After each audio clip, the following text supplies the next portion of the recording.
Hello and welcome to Turning Point Tactics. So in this episode, I'm going to be doing a kill team tier list where I'm going to try to rank every single classified kill team in the game and let you know where I think the meta currently sits. I will say that based on how close the meta is, it's going to be exceptionally hard. So stay tuned to be able to learn all about that in this upcoming episode.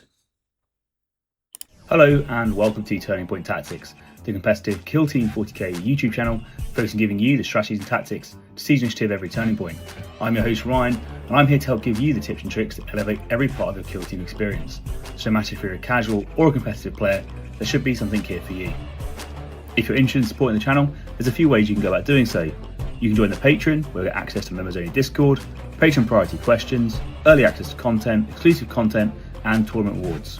Or if you find yourself buying Kill Team goodies or hobby supplies, you can use one of our affiliate links in the description below, or discount codes with Crossfire Games and GG Prints. We're always keen to hear your thoughts and feedback, so don't leave that comment box empty. Let us know what you think. Once again, thanks for your support, and with all that said, let's get into it.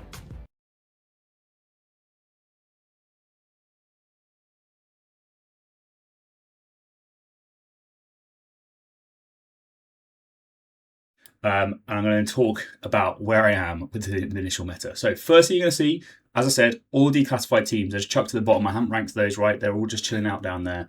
I don't have any real opinion on the declassified teams.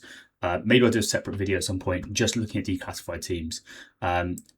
Spoilers, Star Striders would be S tier. They're amazing. But what you will notice is we have the A plus is the highest that this tier has gone to, and the lowest this tier list is going to is a C tier. Now, you could read those as S and D if you want, right? That's fine. That's what you're allowed to do. But I personally think when you talk about a tier's worth of difference, there's usually like a significant difference between those kill teams. And I just, in a lot of the meta right now, I don't think that is the case. And actually, I was even tempted to try and have like an A plus A, B plus B, C plus C, that sort of stuff. And maybe like C would be very thin. So that's like an overall meta, just like caveat, right? So that's my personal belief, right? I think the meta is very tight. I think you can take a lot of teams right now and do pretty well with them. But yeah, that's my first thing. So anyway, we go alphabetical, and the first team up is Angels of Death. So for me, Angels of Death, now they're one of the best teams in the game right now as an all-rounder, I think. I think they still have some difficult and challenging matchups that are out there. However, I think that they have tools to make those matchups winnable, potentially, and to at least challenge your opponent a lot of the time. Now, being security and seek and destroy, they've got suitable tack-ups for a lot of maps and a lot of styles. And really, I think what has helped Angels of Death just bump up into being able to hang it with other teams where they weren't before was the change to Hardy. So for those that don't know, a little while ago, they got a change to Hardy, which essentially meant they could get crit saves on 5-up, which is nice. And that really helps them into the Elven matchup, which I'll talk about in a second. And they also got the damage reduction on a single normal when retaliating. That essentially changes the breakpoint for so many different weapons and so many different things. That means that they essentially go from being 14 wounds to 15 wounds, and it changes like everything. So if you're playing against, say, Wolf Scouts, right? If you don't have Hardy, 2 crits and a hit will kill you. And with lethal 5 attacks and that sort of stuff, they're often able to get that quite easily. However, now they need to get essentially 3 crits to kill a model, or they're not going to do it. So what has essentially gone from sometimes a single fight action to be able to kill an intercessor has now become 2 fight actions, and that really hurts in that sort of matchup. There is a whole bunch of examples of 4/5 damage where this becomes impactful. If you're 4/5 and you're rending and that sort of stuff, it's impactful. And so therefore, that change just made the team feel a lot more durable in a lot of the other matchups. Additionally, a lot of their worst matchups, or like hardest matchups, have also been made worse, and therefore they're able to, I think, perform better as a result in this current meta. So for me, they're an A+ team. Why they're not S tier? Well, I don't think that they're broken, right? Like, I don't think that they're going to absolutely stomp face. I think pretty much any team in the game, you can take into them and have a pretty honest game of Killteam, right? And player skill is going to determine the winner of that game. But like, on both sides, the player has the ability to be able to win or lose based on player skill. Clearly, they can flex into Resolute, and that they can to remove APL mods. So if you're trying to like play a stun game, they have that option. My current hot take, I think a lot of people will say best chapter tactics is Hardy and then Resolute, and I do get that. Like, it's very, very good. However, my personal hot take is that you want to go hardy and aggressive. I think in more of the matchups that are important, it comes up more often where you want to do that. And if your opponent then decides that they want to invest equipment options on stun grenades, they want to go Howling Banshees for stun or whatever, and they want to try and use, if they're stealth suits, like apply loads of APL debuffs, that's absolutely fine, and they can do that. And the next turning point, you spend a CP and you ignore all of it, and that's really, really painful for them. So because you can spend the CP to ignore all of it, it often means that they don't bother. Now, maybe that's a worth question, is should you do it, should you not? Don't know is the answer. But for me, like when I'm choosing chapter tactics, I want the thing that's going to apply the most often in the most matchups to be impactful. And for me, the rending is really, really impactful because of how it affects loads of matchups. So it does weird things for Sword Necessors versus, say, Celestian Incidians. If you need to charge a full strength one, if you didn't want to double tap them for whatever reason, you can, if you proc rending with Shock Assault, be able to kill them where you wouldn't necessarily be able to do that normally, and that sort of thing. Whereas if you didn't have rending, the chance of you getting the 2 crits is very, very low, and that sort of thing. So there's so many examples of, like, when you're fighting Wolf Scouts, if you're fighting other elite teams, where that rending just makes it far, far more likely for you to be able to kill them. And on the captain, it is incredible what the rending does if you're likely to be able to kill stuff. So that's just my opinion. But anyway, they sit at in the A+ tier. Next up, we're talking Battlecade. Now, I don't have a whole bunch of experience with Battlecade. However, I do think that the buffs are really good. But I think the way that I see Battlecade right now is that they're a bit of a skew team. And you'll see that, like, my opinion on skew teams generally is that they're almost like one tier lower than they could be, because there's a chance that you're going to meet like a horde team that you're just going to really struggle to be able to deal with. I think, for instance, if you go into, say, Felgore or Goremongers, any of these teams that can essentially just charge and kill you and then not be easily retaliated against, you're not able to effectively set up your network counteracts in a way that's going to be meaningful, and it requires a lot of, like, brain power and consistent planning to be able to make it work. And also a lot of that then also comes down to, like, map selection, that sort of stuff. So on certain maps, I think they can have a good advantage. So on certain Volcus boards, being able to set up an accessible point in the right place and all this sort of stuff means that you can get some significant one-way threat ranges that people aren't expecting, and then you dash them out, and then you move them, and then they shoot again, all that sort of stuff, which is really cool. But equally, I think there's just I can't quite put my finger on it. Like, I just feel like if they're playing against, like, Mandrakes or something like this, then they're just going to really struggle to maintain the tempo that they want, and they're constantly going to be on the back foot of being charged, killed, and then, like, not quite able to get the activation advantage that they need out of it. So that's my personal opinion. So I think they're a little bit in a skew position. Now, if you play against some of the top elite teams right now, where you out-activate them and you're able to make full use of that, like, pocket melter, I think you're absolutely going to have a great time. An example could be, you can forward stage a flamer model, right, at the end of a turning point, and your opponent has to like deal with that flamer model as if it's your melter gun, because it could become your melter gun. But then, like, so if they charge and kill them or move up and shoot them, then your actual melter gun can come out and kill someone. And you still have this like pocket melter gun, right? So you still have this ability to go and kill someone later on, even though like you've not necessarily like used that ability. And that like weird pseudo durability buff of which is linked to an offensive buff is really good. So like in some matches they're going to feel like, I think they're A tier, and in some matches they feel they're going to be like C tier. I think C plus, like you could argue B is kind of where I'm sat on Battlecade at the moment. Anyway, next up we have Blades of Kane, and again, this is a team that has like all of the options and all of the tricks, and they have so many rules, which I think is great, because again, I think player skill is going to be able to determine what they can and can't do very, very well. But I still think that they have just some very challenging matchups in the meta. I think Celestian Incidians is really tough for them. I think Chaos Cults can be particularly difficult for them, depending upon like the player skill.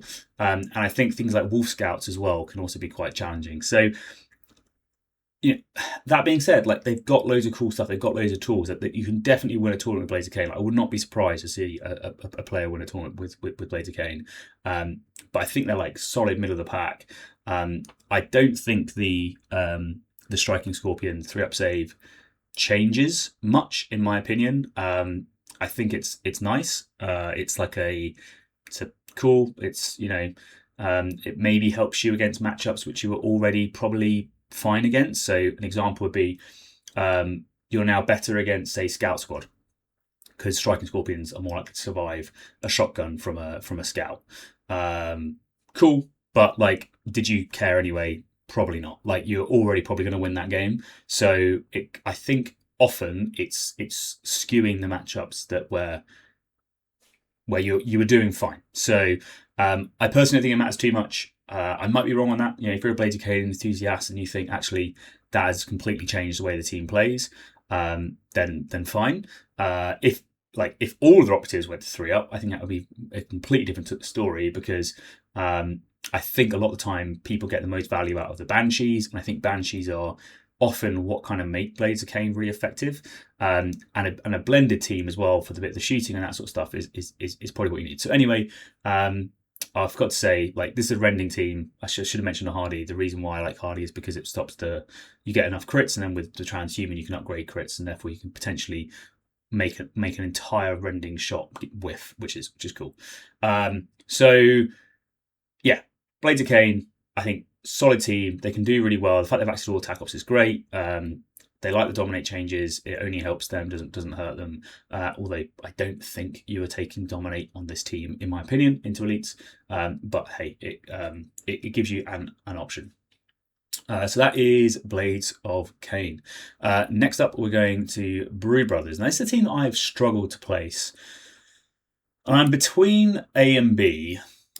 I'm going to put them in A, and it's kind of like based on historical experience of the team, and I don't think it's changed that much. I just don't think many people are playing them at the moment. But I still think they're good. But I think like I'm like so close to putting them in B tier, but I'll leave them as they are. I'll say A tier.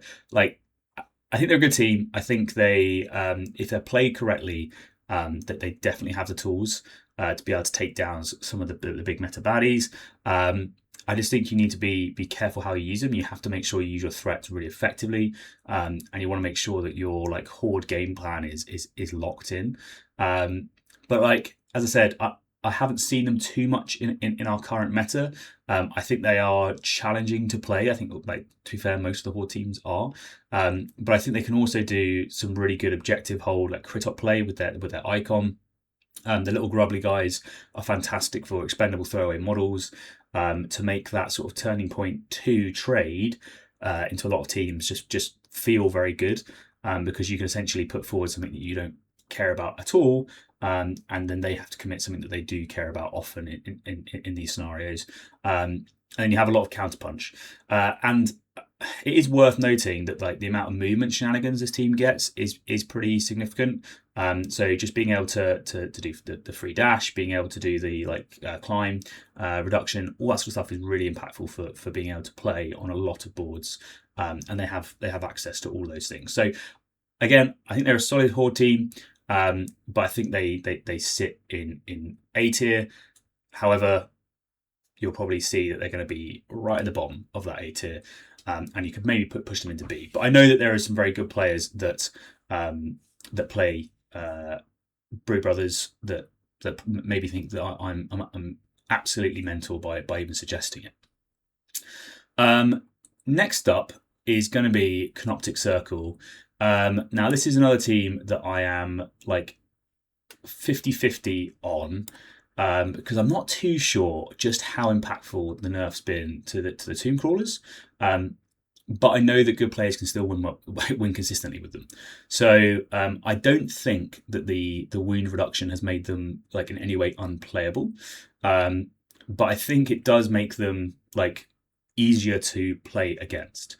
And the other thing that I think has really helped a lot of teams versus Koptic is the change to dominate, because if in some maps and missions, it often felt like you had no viable tack-up option, whereas now the fact that the Tomb Crawlers are killable and the fact that they're going to give you 2 tokens means that dominate is actually an option. Whereas I would caveat that I don't think you should take it most of the time. I think you should take Plant Banner or something like this.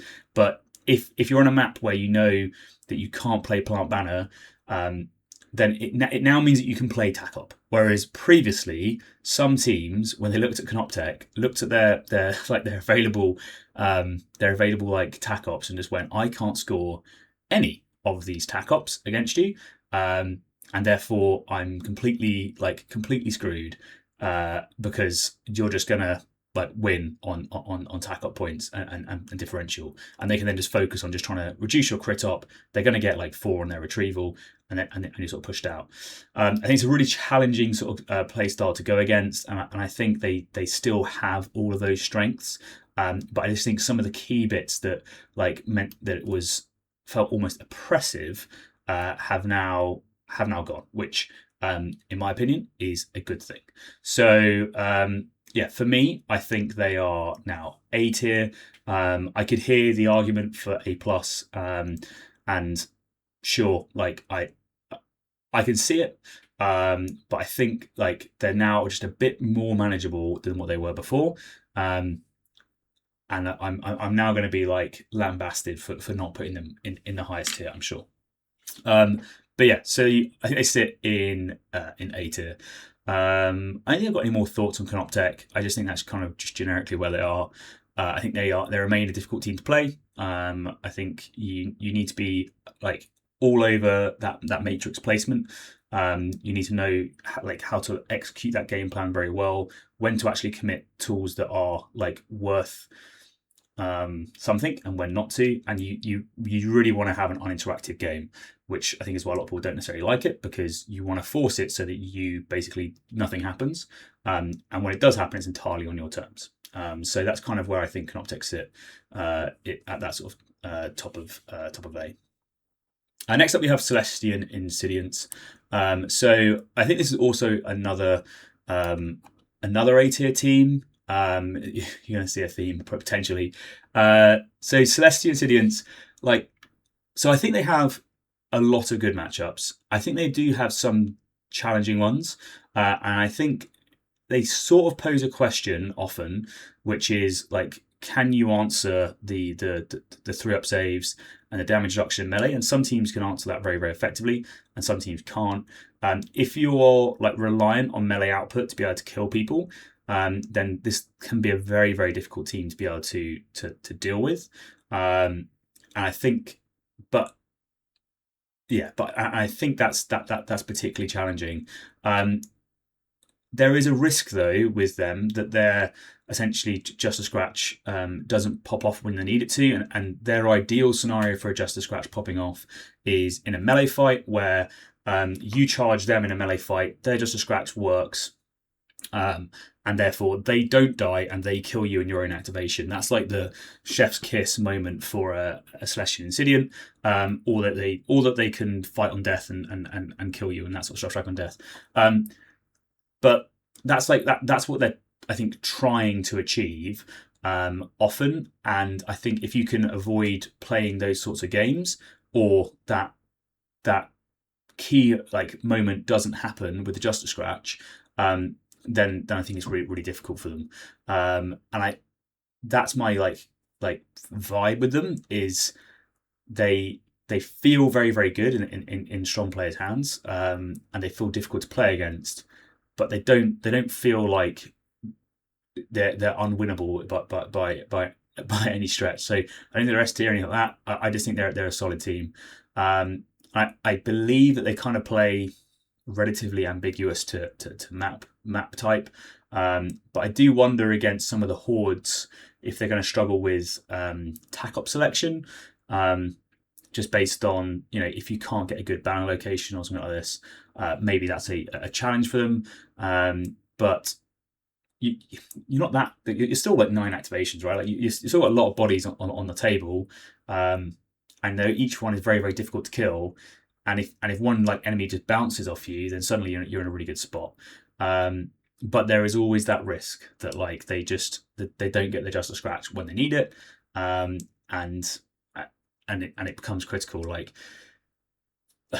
for instance, example in one of my games, like you charge with a murdering operative that's armed with like a power weapon and plasma pistol. They kind of whiff on the fight. You just kill them. You then plasma pistol someone else, and they fail their sort of Justice Scratch save, and you kill 2. Like if that happens like twice in a turning point, which can happen, the game is just like done. Like you just lose half your team because like at the right time a Justice Scratch didn't come up, and I think so long as people are constantly aware of like you have to initiate choosing the correct target at the correct time when you're fighting them, then you're all right. Because if you're at any point trying to fight like an inspired operative, good God, it's awful. And then also you have to make sure that your secrecy is correct for things like when you kill one, is the person you're about to shoot not then just going to dash, like to be in a way which either stops you shooting or force you to fight or whatever. So it's just like there's loads of little things like that where you just have to be aware of it. Where you're like, oh, actually, is this kill going to give them something else that I don't want them to get?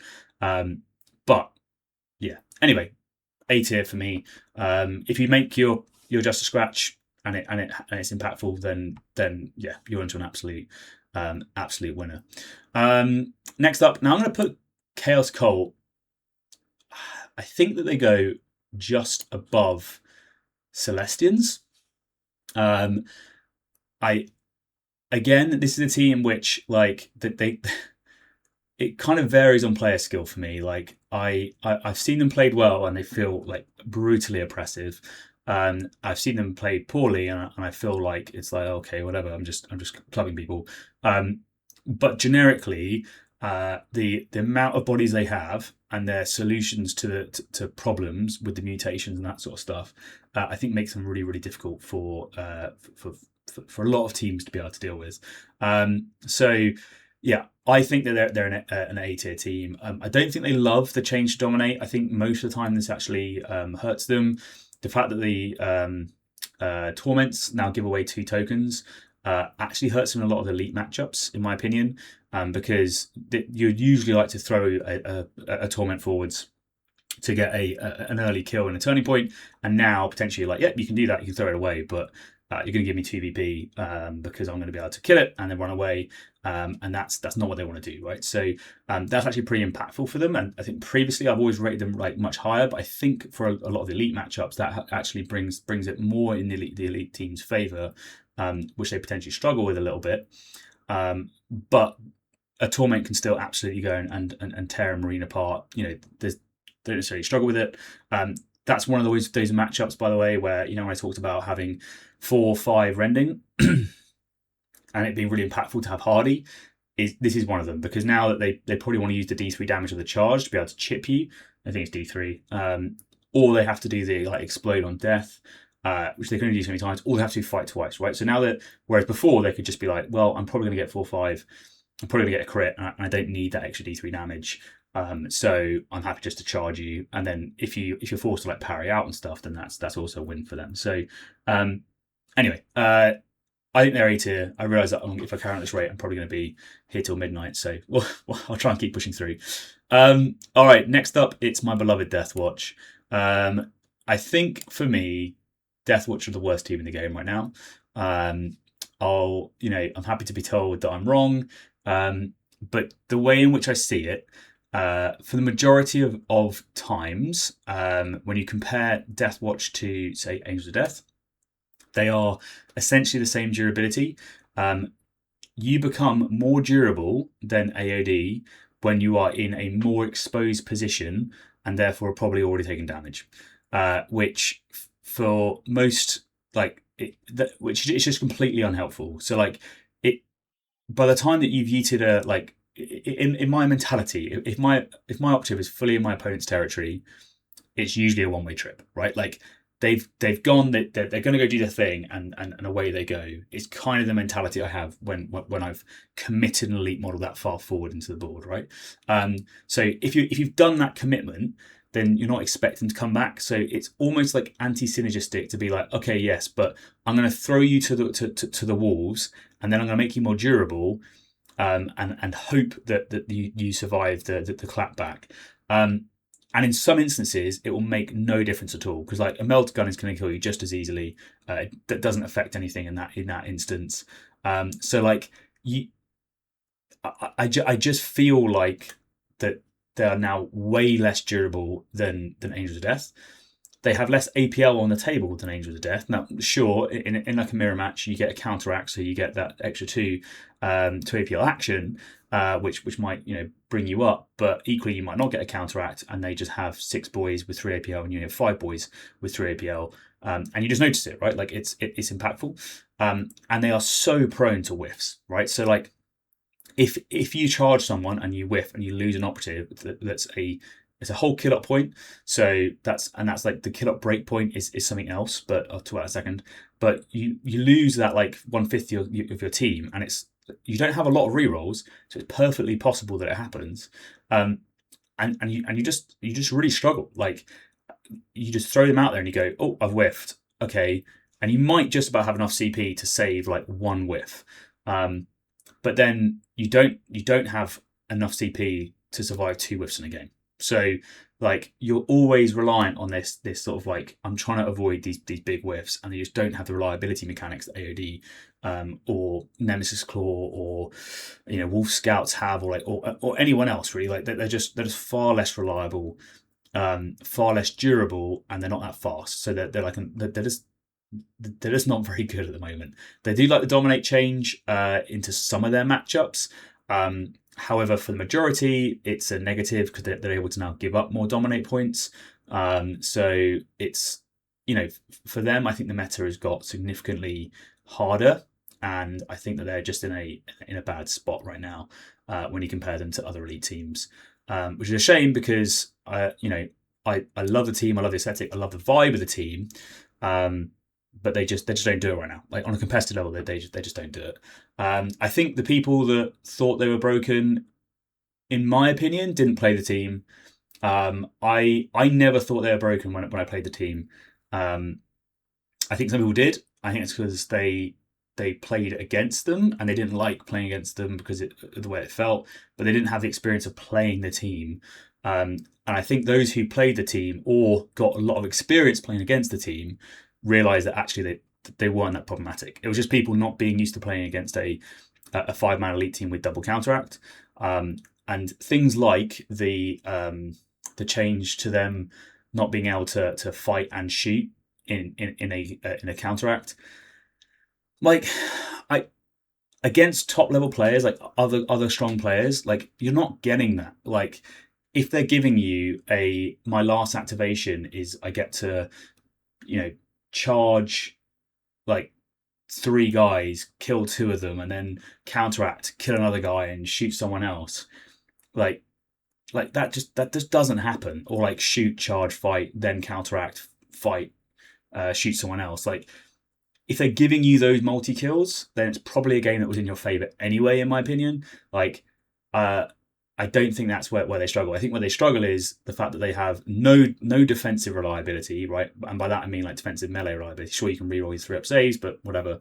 But like when someone charges you, you have just like no rerolls, and so if you get like one hit, like you just whiff, and now you're spending potentially 2 CP, 3 CP to keep your elite model alive, which you need to because of the kill grade, and you're just in a really bad spot.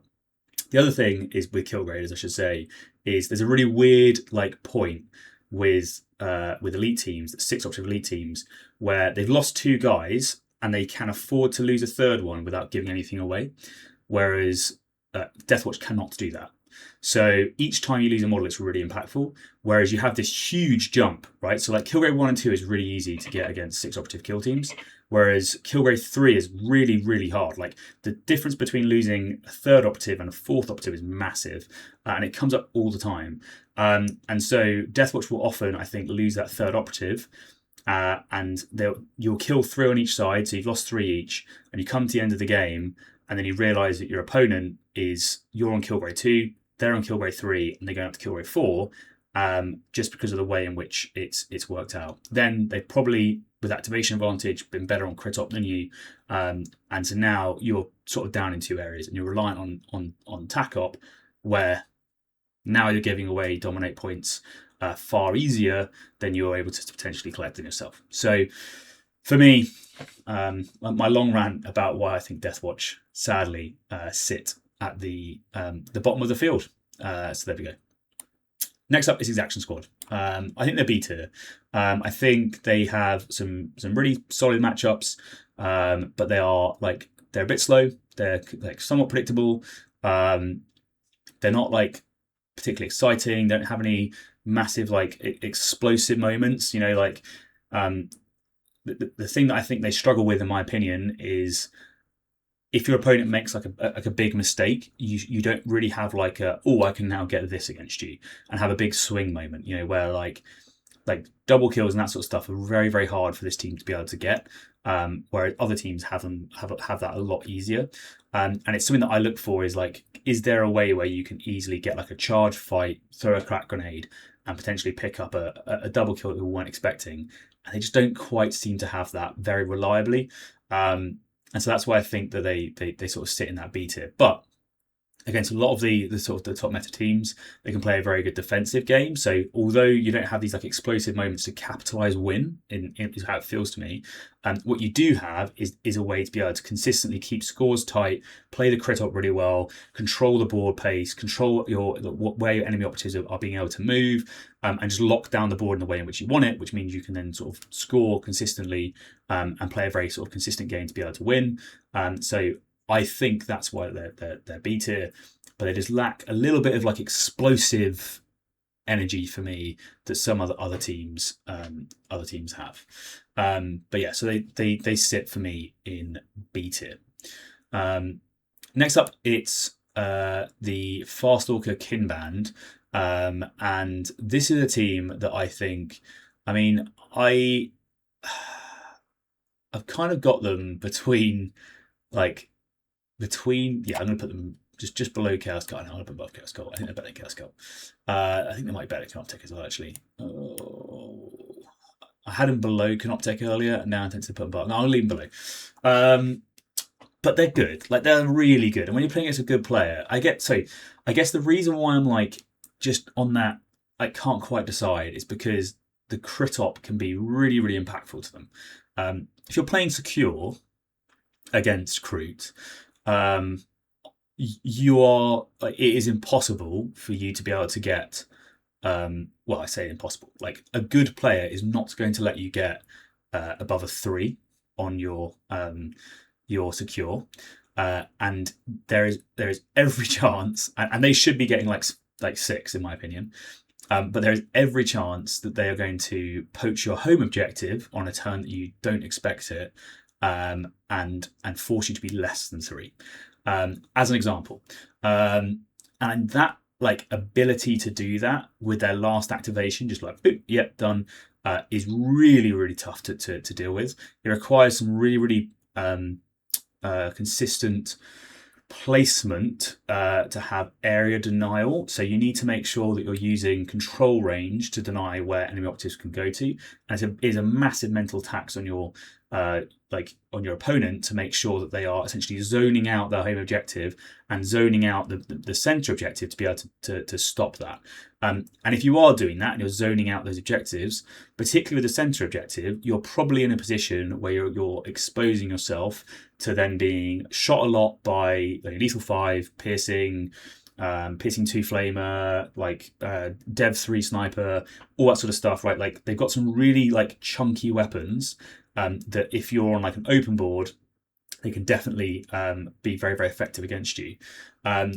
But a lot of it comes down to that placement of where models can and can't get to. Now, I think on ITD, they can struggle a little bit. If your opponent knows again how to play around how their fighting mechanic works, their fight first mechanic works.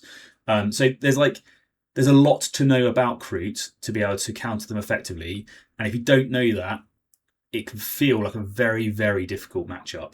And often, I think when you're playing against them, it feels like they're waiting for you to make that one mistake, and then they can punish you with a big VP swing both ways. They also have a lot of operatives, so getting kill up against them means you need to get a lot of kills. And they're not necessarily easy to kill. Like they're not hard to kill. They're not easy to kill. But they're 8 wound dudes. Yeah, they die relatively easy. Some don't.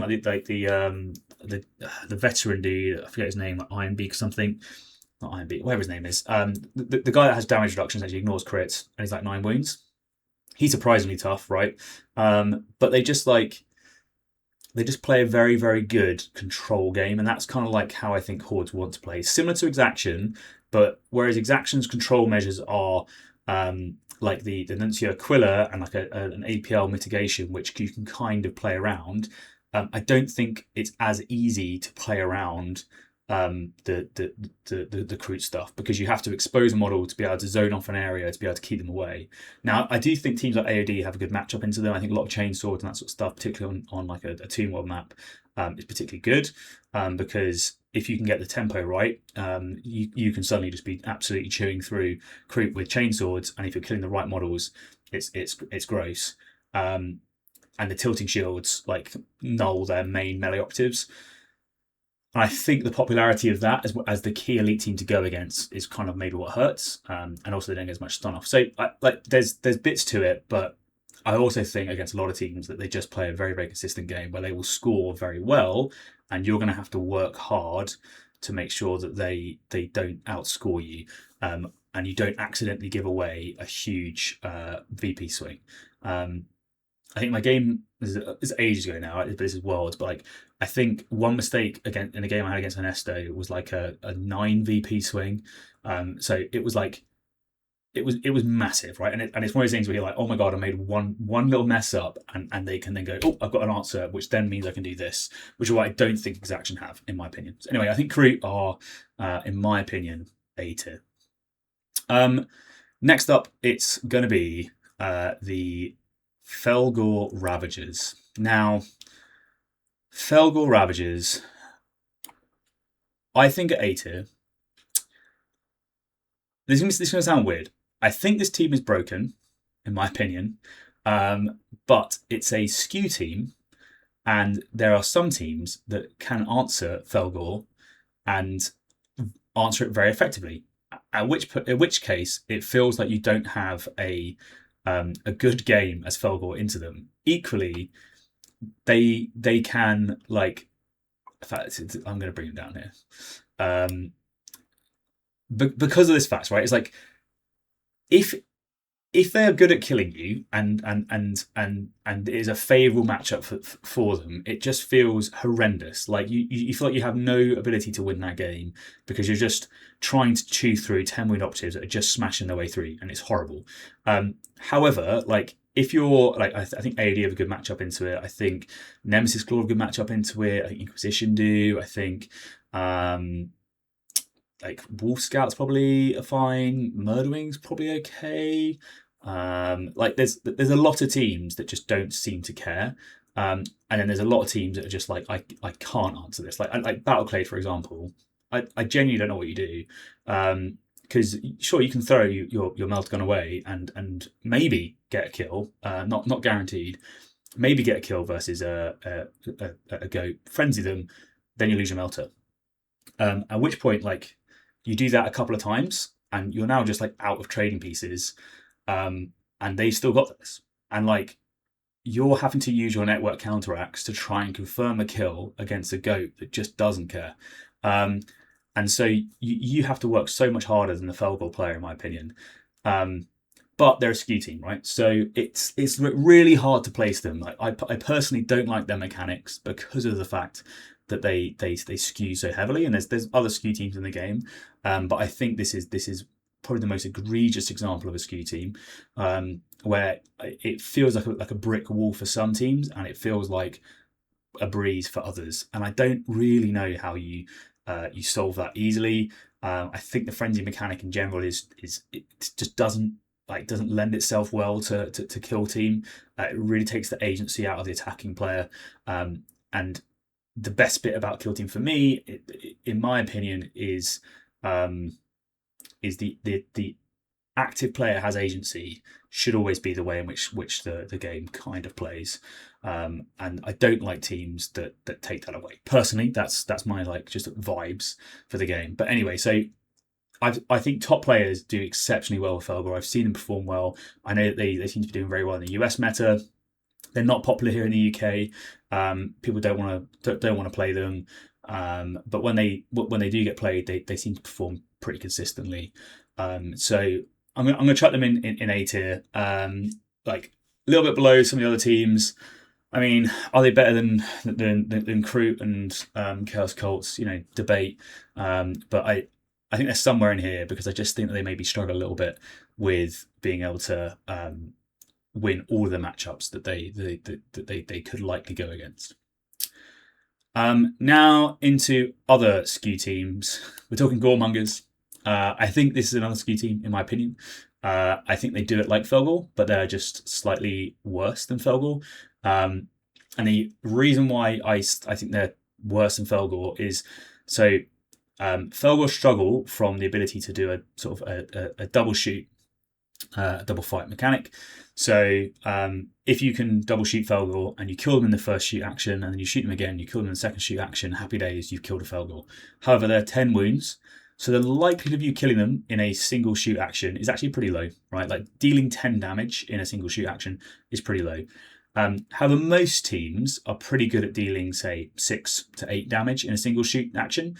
And Goremongers, their sort of defensive mechanic is you can only do 8 damage to them in a shoot action. But if you do 2 shoots and you do 5 damage each time you shoot, they just die. They don't frenzy. They're just dead, right? So they are good versus like a different type of damage profile. So they're good against very high damage, low attack like numbers of teams. So your melter guns and that sort of stuff. And therefore, against those kind of teams, I think, again, it's going to feel like a brick wall. However, against a lot of the other teams, I think it's going to feel much more easy. I think the team generically is just like, it's too fast and it's too durable.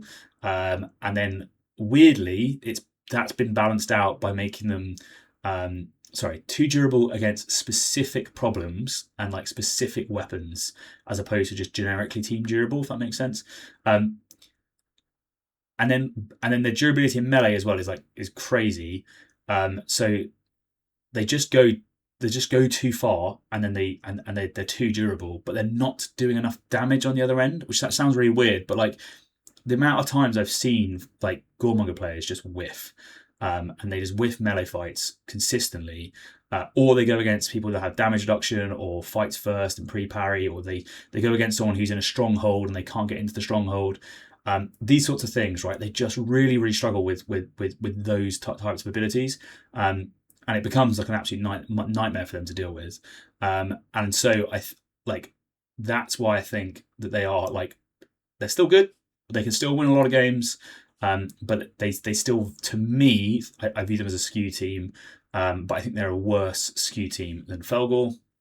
And even in this matchup between each other, I think as long as the Felgore player doesn't try and initiate any fights and just essentially just does mortal wound damage to the Goremongers, the Goremonger player has to sort of spend their Gore tanks healing, and then like they just sit in melee, and if they fight the frenzy, that they might frenzy them, but they don't kill them, and then they just die in their own turn. And these guys are less models. So yeah. Anyway, I think B tier for Goremongers. Next up, I'm talking about Hand of the Archon. Hand of the Archon I have in A tier, and I think I put them just above Felgore, because they are actually, like, I think better suited into a lot of the meta. And I think they're in a really good place right now. Like, they're not at all broken, right? Like, they are just like a very solid team. They're fast. They're able to do a lot of damage, and they're able to do a lot of crit damage. And one of the things that I think people overlook when they're looking at how to counter elites is the effectiveness of crit spam, right? So like when you're lethal 5 rending and you can change a hit to a crit, it's really effective for breakpoints. It lets you get through like a lot of teams just to scratch very effectively. And it means that people's armor saves become like astronomically worse. And they can do that really, really effectively. And against a lot of those elite teams, they just seem to be able to play that playstyle really, really well. They have that natural activation advantage against most teams, being able to like skip activation and be like 9 activations. Like, they're really, really good at just being able to go, yep, I'm going to move out last and do something effective with that movement. And then I'm going to be able to get something else effective the next turn. And once they've got that momentum going with the pain tokens, which the engine now kind of starts half revved, they're in a really solid spot. Additionally, the leader now is like an absolute beat stick because of the way that they can sort of generate pain tokens during their activation. They're able to just do so much. And when I talk about explosive potential, I think this is one of those teams that has that explosive potential where if you're not careful at end of a turning point, they can go out, they can pick up a kill or two against even elite models. They can kill an elite model very, very easily. And then they can go on and do that again. And that sort of like pacing then becomes really, really challenging to be able to deal with. So I think they're a really solid pick. I know it's probably like, are they better than Blades of Kane? Like, I think they are, but I have to be told, actually, like Blades of Kane should be an A tier and these guys should be in B. But they just feel to me like they're able to do what Blades of Kane do, but just in a better way a lot of the time. Maybe that's just me. That being said, I didn't play Hand of the Archon. I've only ever played against it, so maybe I'm just misreading it. But when I see them, I go, yeah, that's a solid team that I think can do pretty well. So for me, they're A tier. Next up, Harkin Salvagers. Now this team, I think, is also A tier. I should probably put Felgore above these guys, but anyway, too late. No, they can do a Felgore. So Harkin Salvagers. I thought these guys have been good for a while, and every week I look at the stats and think to myself, it must be like I must be deluded because I just don't see like the stats do not reflect my mental model of how this team plays, and part of that probably is because I basically exclusively played Bart with them, and Bart's an exceptionally good player, so like. Maybe there is definitely an element in my mind, which is my personal perception of a team is being skewed by that. But when I saw like the data slate changes, the jump pack going back up in range, I was like, oh, that's just going to be horrendous to play against. Like for me, that was a massive massive mistake. Like there was a reason that got changed in the first place, in my opinion, because it was just unfun. Like, and they brought that back, which is nuts. And they've just got so much now. The comms being like better, the sort of the ability to hand out Seek Light getting essentially easier. Like all of these things is just really, really good for the team, and they have some really hard hitting weapons. the other bit, which, so listening to a few other people do their tier lists and that sort of stuff, the bit that I think people are missing, in my opinion, when it comes to what they do really effectively, they're like, oh, I don't know how this team kills elites. And the answer is crit spam, right? Like they do crit spam really, really effectively. So if you are a Harkin player, either you should be hitting someone with a weapon that you don't care about needing to roll well on, right? So I don't know, it's piercing 2 or sorry, it's piercing 1, or it's like a melee operative or something like this, where you're going to get the kill anyway. Or you're doing it against a model, and where you should be focusing it is you should be doing it against the model that has grudge tokens. Because as soon as a model collects 2 grudge tokens, any of your guys becomes really, really violent to to deal with. And it's stuff like the leader being able to charge someone, right? You're lethal 5, so you're probably getting 2 crits and a hit normally. You re-roll into another hit, and you just go, cool, I've got 4 crits. And it's how do you deal with that? You don't. Most teams just die. That kind of thing, right? Is they're able to just to take these sort of good rolls with those grudge tokens and just make them insane. And they have so many tricks like that I think are just really, really effective. And on some maps, on some of the ITD maps and Tomb World maps, that Seeker spotter combo, it's gross. You're cool, so I'm going to be not in cover, I'm not going to be obscured, so I can't use smoke grenades to be able to get around this.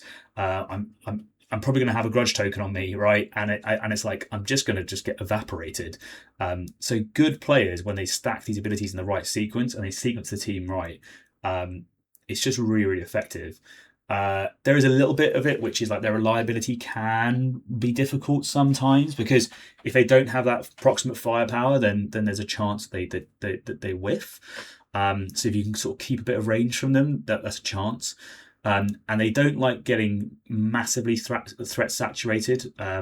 So their sort of worst nightmare is all 6 elites at once, right? So they are very, very good at removing that guy, removing that guy, removing that guy in systematic sort of turning points. So if you feed them to a turning point on turning point 2, 3, and 4, that's their perfect game plan, right? That's what they want to do. They want to kill 2 elites turning point, nice and easy, happy days.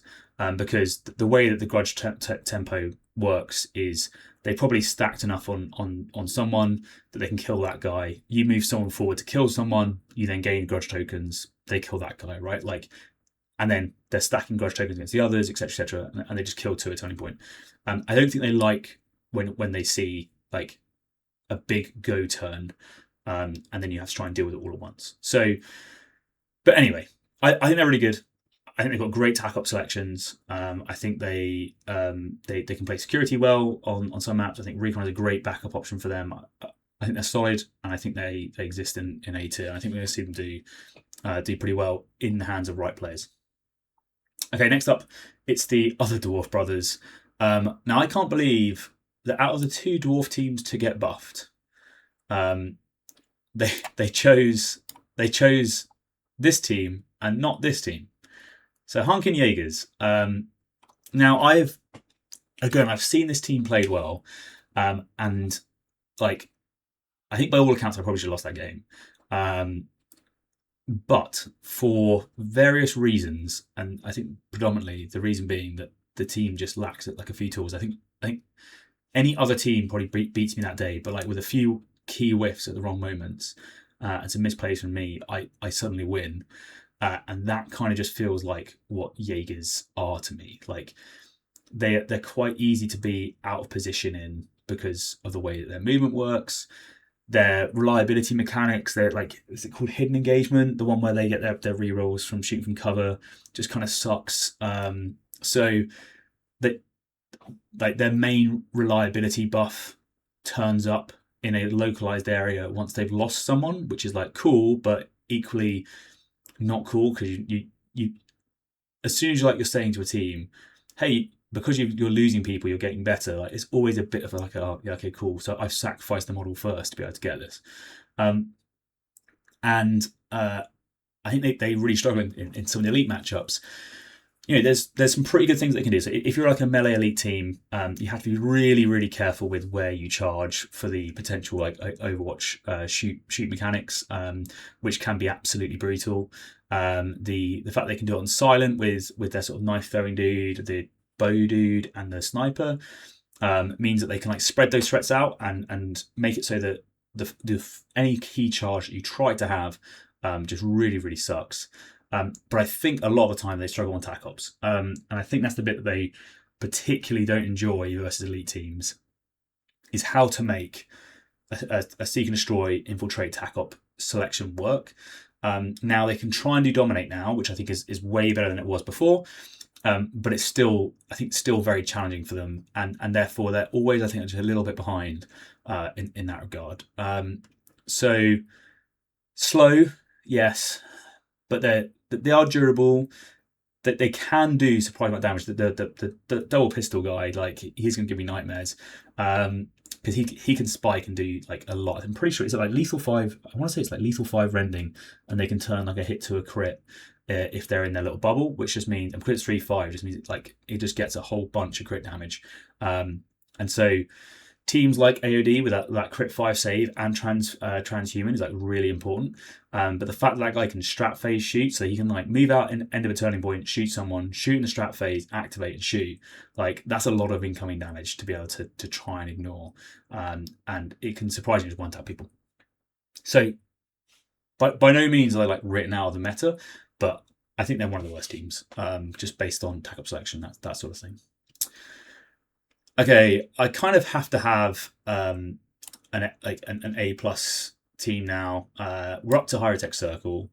When I look at Higher Tech Circle, I think that they have everything that I look for in an elite team. So, when everyone, and we'll talk about Wall Scouts in a bit, and everyone's going to say how bullshit the sniper is because of the way in which he can just like shoot from conceal and lock down boards and all that sort of stuff. Like they can do that with the death mark, and it is a more effective shooting version than that sniper is, right? Now, sure, they have to flip to engage afterwards, right? But like realistically, you're still now shooting across map against a guy with a 3-up save and like whatever, like, and he's probably obscured and all that sort of stuff. Meanwhile, he's shooting you on 2s with like 4/4 dev 1 piercing, like ignoring obscurity, and that's a guard action. Like that is such a key powerful ability, right? To be able to say, I'm just going to go on guard and lock down this particular area. You combine that with a movement restriction, and you go, right, this guy's on guard, and by the way, if you try and move in this bubble, your movement is now reduced. That means that you're now not able to make cover lines, right? So like the amount of times that like I've gone on guard with like a Wolf Scout dude, and it just makes it difficult for people because they have to like do suboptimal moves, but they're still able to move to be able to reach cover and do that sort of stuff. But they can still play around it, right? Whereas when you combine guarding with movement restrictions, that becomes really, really difficult to be able to play against. Combine that with like teleporting models, shooting models, shooting other models, and all that sort of stuff. But they have a lot of tricks, and they're absolutely no slouch when it comes to shooting. They're really effective at melee when it comes to like if you're trying to kill them with a Tesla weave, doing damage on entry, the accurate 2, that sort of stuff. Like your ability to easily kill one of these guys is really restrictive, and then there's a high chance that guy can just come back to the next turning point and challenge you. That, and with all I said, they have great tac ops like synergy with what they want to try and do.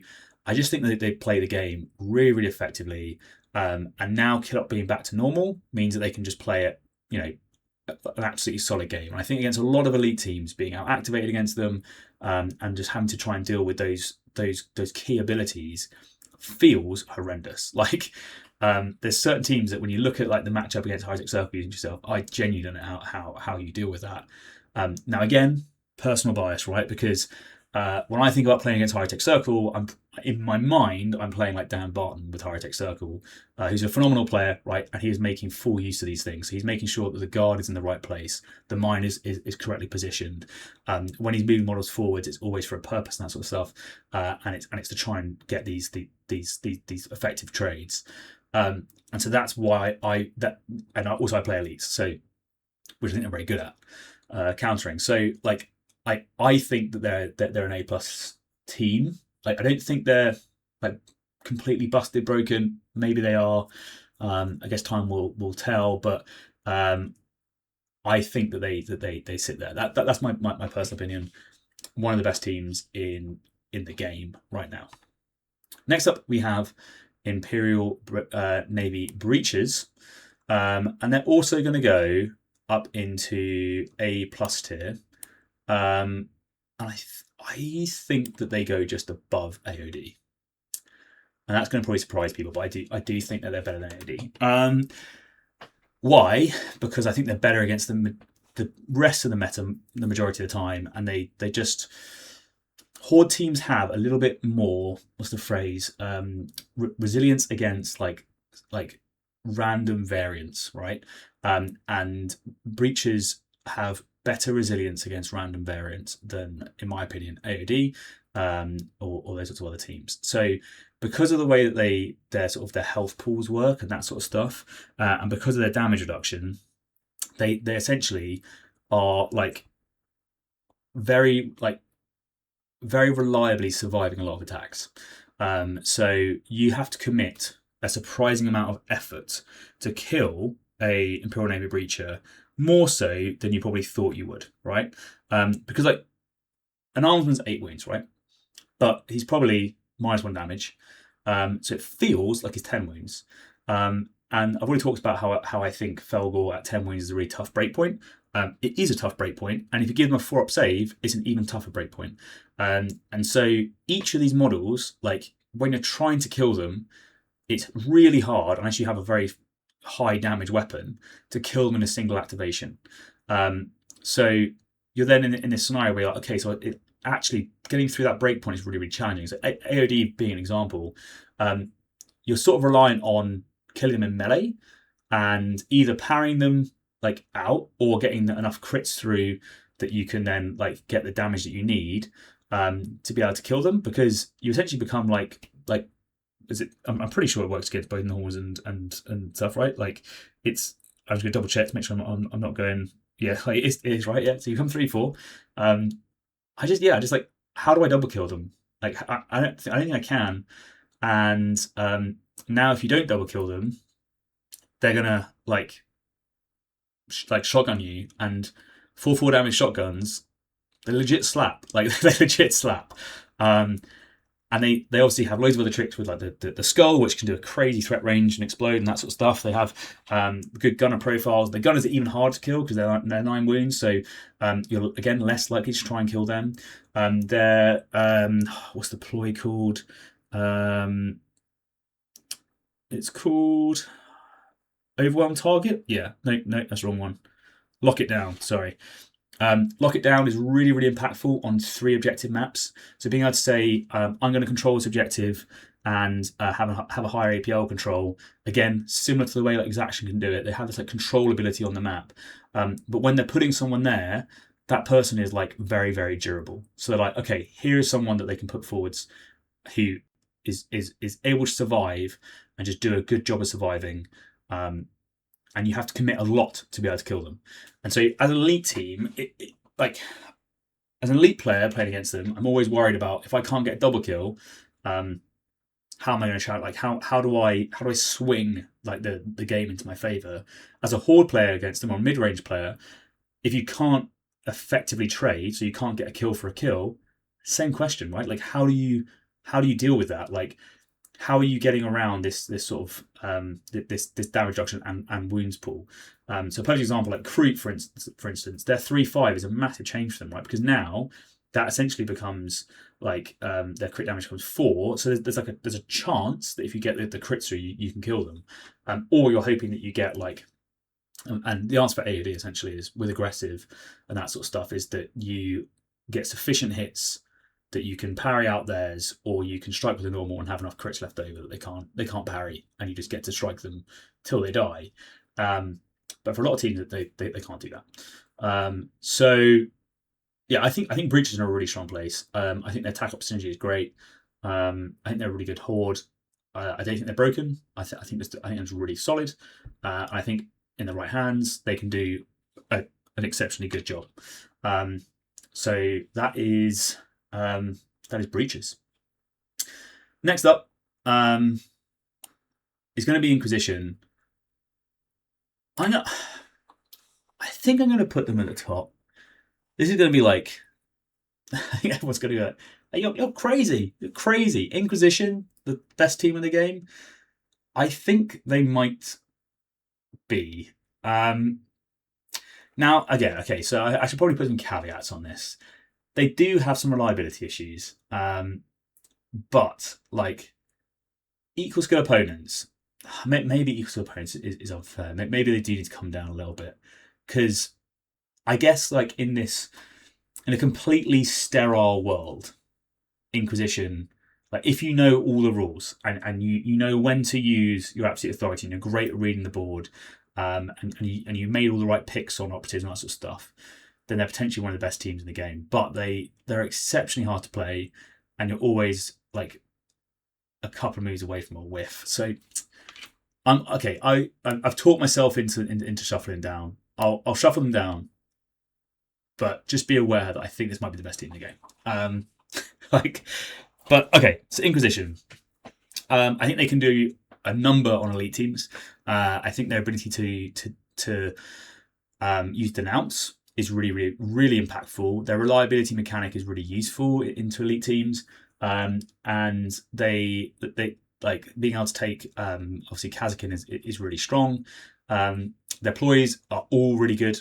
They're all really useful, and they can all like catch people out. And if you know what people's game plan is, and you can read it, then you can probably stop it. And you have usually a few ways to be able to stop it. So, for instance, versus Crew, you can increase the cost of mission actions. You can just straight up say no to the ploy. You have all of these sorts of abilities to be able to say, yeah, no, I'm controlling the tempo of this game. And then with like the exaction operatives, Crew really struggles to be able to kill them. And so you can just like do a really effective job of doing it. So you can spec your team very, very effectively. And therefore I think they're just the most flexible of any team. So like I think it's very, very hard to go into Inquisition and say, based on map, mission, and matchup, that you got screwed over in some way. Like I think they can play against Felgore. I think they can play against Goremongers. I think they can play against elves, that sort of stuff. I think they had some problematic matchups previously. They didn't like Void Dancers, but they're kind of gone now, right? And I just think that they right now, probably into a lot of what we'll see in the top of the meta, are just very, very effective. There is a risk that they whiff. I don't know, like I don't know how you categorize that. Like they're not like unreliable, but they're not super reliable. I like they kind of sit in this weird middle ground, right? Where like you can afford a few whiffs in the game because you're a horde team, right? Like stuff will die, and that's fine. And you can just kind of let it die. Like if you get a few consistent whiffs, then sure, suddenly the game can spiral. But I think they're really good. I think I heard another person talking about them as well, and they were like, oh, they've only got like a few threat models. I don't think it's true. Like I think they have more threat models than people realize. Like if you take Kasrkin and you have like Melt Gun, you have a Plasma Pistol Lady, you've got the Quest Keeper, you've got the sort of like crack grenades, which could become like 5 attack crack grenades. The Deathwell Veteran is a great melee operative. Like you have plenty of these like models that are actually very, very good at like dealing with people, and they're decent. Like so, yeah, I think Inquisition. It's hard to say because it is like you just have to be on your game always. Like, and it's probably easier to make a mistake as Inquisition than it is like cognitive load wise. You compare those top 3, those top 4 teams right now. Inquisition by far highest cognitive load in my opinion out of any of those teams, because you're not just playing your game, you're playing your opponent's game as well, which makes it really, really tough. So but I do think that they can hold it at the highest of levels. Next up, we have Kasrkin. Kasrkin for me are sort of like a bottom of B tier team. Like they have they've got like a lot of good buffs now, and they're able to pretty much consistently hold it against a lot of teams. I think they do have some like nightmare fuel matchups, in my opinion. Well, it's weird because like I'm pretty sure I looked at the stats. They actually were doing pretty well into Felgore and Goremongers, which is something that I find crazy. But there's things like Wolf Scouts and that sort of stuff. If you get the tempo wrong and you're in the wrong position or anything like that, you can just get wiped out really, really effectively. Any team that has like strat phase interrupts and strat phase denial tools, so is it? I think denounce affects it, like the sort of what teams have like the Omni Scramble abilities, but I'm thinking like Wolf Scouts, Wolf Charge. I'm thinking the Goremongers being able to charge on strat phase, that kind of stuff, right? If you're trying to set up one of those I'm going to shoot you first mechanics, you just have to be so careful that it doesn't get denied, delayed, like jumped on. And I think they really struggle to fight, like melee fight their way out of those problems. Like if you're in combat with someone, you're forced to then like fall back and shoot, and that sort of thing. And then you're spending a lot of CP to be able to do it. And so like they are way better than they were before. Way better than they were before. But I think they are just a solid middle of the road team, doing a good job. That's my take on Kasrkin. Next up, I'm talking Mandrakes. I think Mandrakes remain one of the top teams. Yeah, I think they deserve to be above AOD. Like, no, I'll put them below AOD. They sit here or here based on your Oubliette roll. Like, that's how it works, right? So they're either like one of the most oppressive, annoying teams in the game for you to play against, or they just don't make any of their like leader roles and they crumble. But when they do make their roles, and at a key time, someone charges a leader, you fight first, your Oubliette pops off, and you kill an elite in their own activation, and then your Treasure of the Flesh goes and kills another one or something. Like that sequencing is like horrible. The charge range that they can get just ignoring terrain from conceal, that sort of stuff, is horrible. The fact that if your positioning isn't on point, in your like back line, they will teleport a Mandrake into your back line at the end of a turning point, ready for the next turning point to blast multiple models, which can completely like in a single activation just ruin your entire day. Like they have all of these like big gotcha moments where the game can just swing immediately. And I've also, whenever I played against them, they are able to keep the score so tight, with their ability to sort of maintain crit presence, tackle presence, and keep pace on kill op. So the game always ends up coming down to like a couple of VP here or there and a couple of big dice rolls here or there. And I think most of the time I've been fortunate that my opponents, you know, their dice, those key dice rolls, the Oubliette rolls, whatever, have just failed. In which case you get the win, but you're looking at it and you go, but equally, if that Oubliette did go off, then they can win, right? So I think that is a really strong team, for just completely messing with your opponent's game plan. They're again really high skill level. Like you got to be on top of your game when you're playing them to maximize their potential, and you also have to be on your game when you're playing against them to avoid falling into any of their traps. They're a team that, as I said, like earlier in this episode, I really don't like teams that mess with agency of players when you're playing. Like, so, and this is a team that's all they do. That their main like gimmick is taking agency away from the player that is currently active. Not that. Taking agency away from your opponent. So I hate it. Like I hate the play style. I hate the game design of this team. That's just me. But I think they're really good for all of those reasons. And I think that the fact they basically all have power weapons means that they can be really oppressive into some teams, as they just have the right damage breakpoints to be able to kill people. They have some really effective shooting. They're weirdly durable, like with essentially 4-up invulnerable saves, ignoring piercing, that sort of stuff. They're like weirdly durable. So just like if you're playing like Kasrkin against them, chances are you shoot, you whiff, they kill you.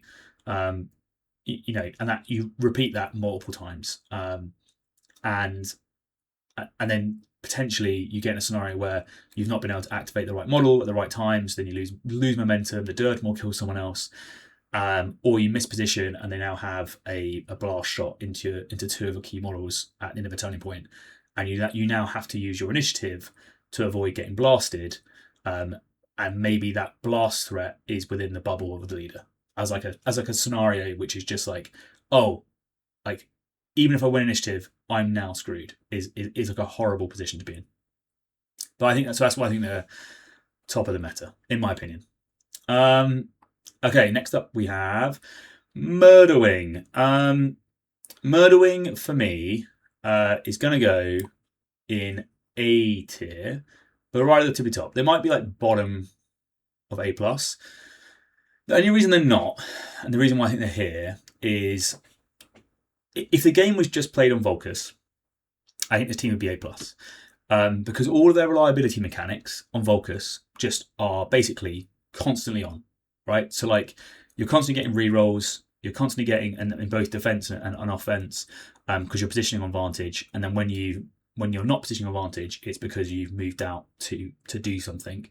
They have the damage on the charge and the weapons to be able to get through a lot of key breakpoints. And if played correctly, I think they are very, very strong. I think on Tomb World and ITD, they lose a lot of that strength, and I think that's like their natural reliability just gets worsened, and they don't like being injured. But other than that, they have like so many good abilities, and they're really, really strong. I think their first set of nerfs were completely justified. I didn't really think they needed any more after that. The most egregious thing has got removed, which is what they needed. Like Blizzard's Narcissism was just disgusting, and again, it just became a very unfun game to play against them because they aren't going to interact with you until their last activation, and that's going to be someone that you can't really deal with. But like the way I look at them right now, I think they're in a really strong place with TAC Ops. They favour a very kinetic, aggressive game, and they can make it very asymmetric on Volkus. They really struggle to make it asymmetric without correct equipment positioning on Tomb World and ITD. And a lot of that comes down to the sequencing of equipment placement and that sort of stuff. So if they're able to place equipment first and select the right board side, there's a good chance they can force a very asymmetric game plan against you, where they're able to reach you, you're not able to reach them. But if they're not able to do that, then actually it becomes like a big standoff. And they're still a Marine team, right? Like if you use guard effectively and you commit in the right ways and you know how to do stuff, then they're still a Marine team with like on ITD, which is still scary. But they just feel a lot better on Volkus. And I think there's some matchups now where they probably don't enjoy it as much. Like I look at things like Harkin. I think they probably don't want to play into that. But you know, I look at things like Hyrotech. I don't think I want to play into that either. I think Mandrakes again, probably not a favourable matchup for them. But like things like Breaches, I think they have the right break points, so they can charge, make you essentially 7 wounds. A lot of the damage is like 4/5, which then becomes like 3/4, and they can do 7 damage really effectively. For example, against the harder to kill melee operatives, they can do the swinging damage, all sorts of stuff. So like they have that like ability to overcome a lot of the problems that you see in the meta. And I think playing them with like crack grenades and playing them with like plasma pistols, I think people are sleeping on taking plasma pistols, in my current opinion. The melter gun's good, don't get me wrong, like melter gun's great, but he only ever kills you 1 guy at a time. Whereas a plasma pistol and a power weapon probably gets you 2 kills. And you're leading to have that. And most of the time, you don't need 4/6 ceaseless rending, lethal 5 +1 damage with damage on the charge to kill someone in melee. Most of the time you don't need that. Like Sure, there's probably times where you do, but like most of the time you don't. And therefore, Plasma Pistol against those sort of mid-range and horde teams can be really, really effective to be able to get double kills. And that then opens up a whole bunch of classic elite team plays that I think makes them really strong. So yeah, I think they are an A-tier team and they are really good. So that is Murderman. Next up is Nemesis Claw. I think Nemesis Claw might be the best elite team in the game.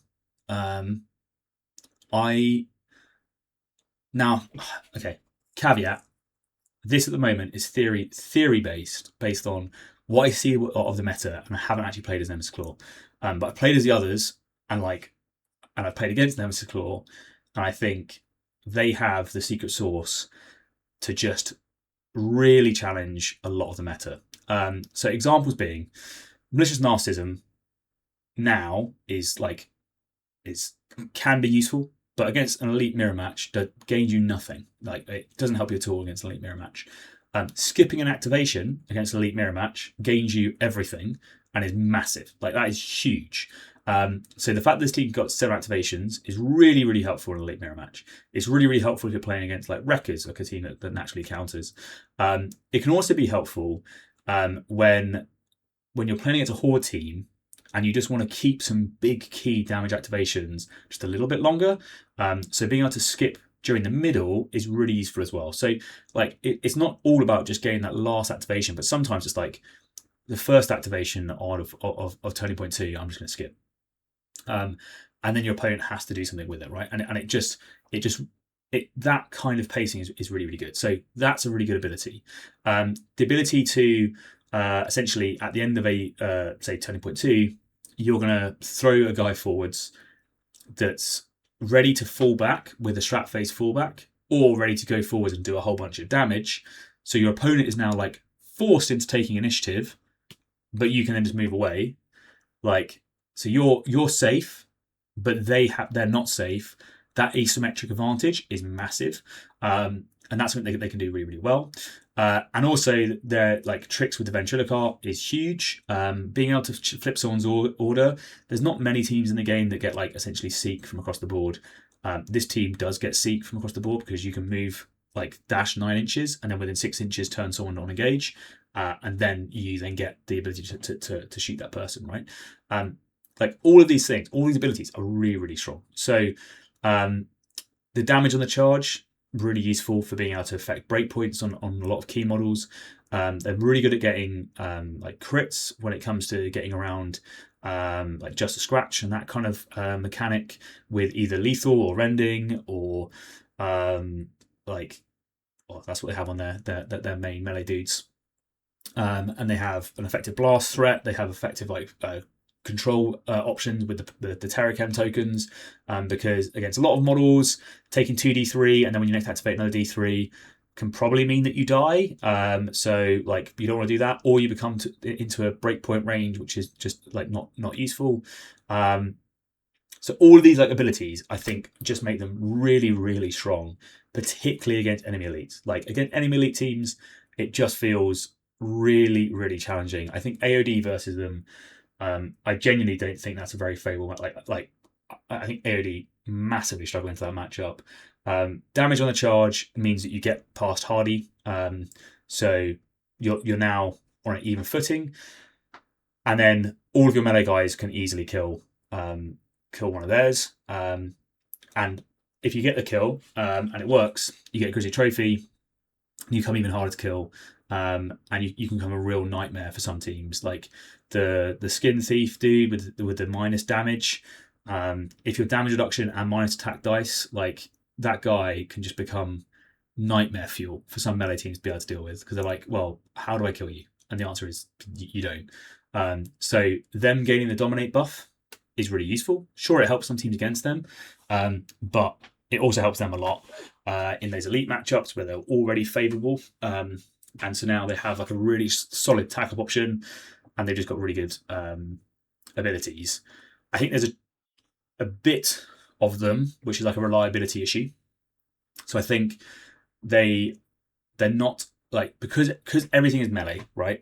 There's a chance that you get a whiff, and because it's melee, that probably means you lose an operative. And clearly, they don't want to do that. You get 2 times in a game that you can lose a game based on that. So there's an element to it which is like cool. Like they're not that reliable, but I think they're more reliable than like say Deathwatch or something like that. So yeah. Anyway, I think they're an A+ team. I think they're probably the best elite team in the game. Speaking of other 8 teams, though, it's Plague Marines. And Plague Marines, I think, are not one of the best elite teams in the game. I think they might be one of the worst elite teams in the game. But like they're C tier, right? Like you can still play pretty well with them. I just think there's some skew teams out there right now that they really don't like. I don't think they like Kasrkin. I don't think they like Battlecade. I don't think they'll like the new Spectre Squad. I don't think they like Wreckers. They don't like Harkin, for example. I don't think they like Nemesis Claw. I think AOD can do fine to them. Inquisition can do fine to them. Higher-Tech can do fine to them. Murderwing can probably do fine to them.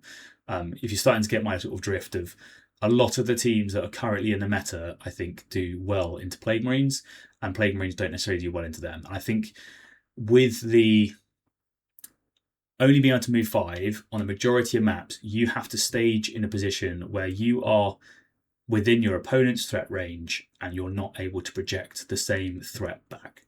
And that is a really tough position to be in.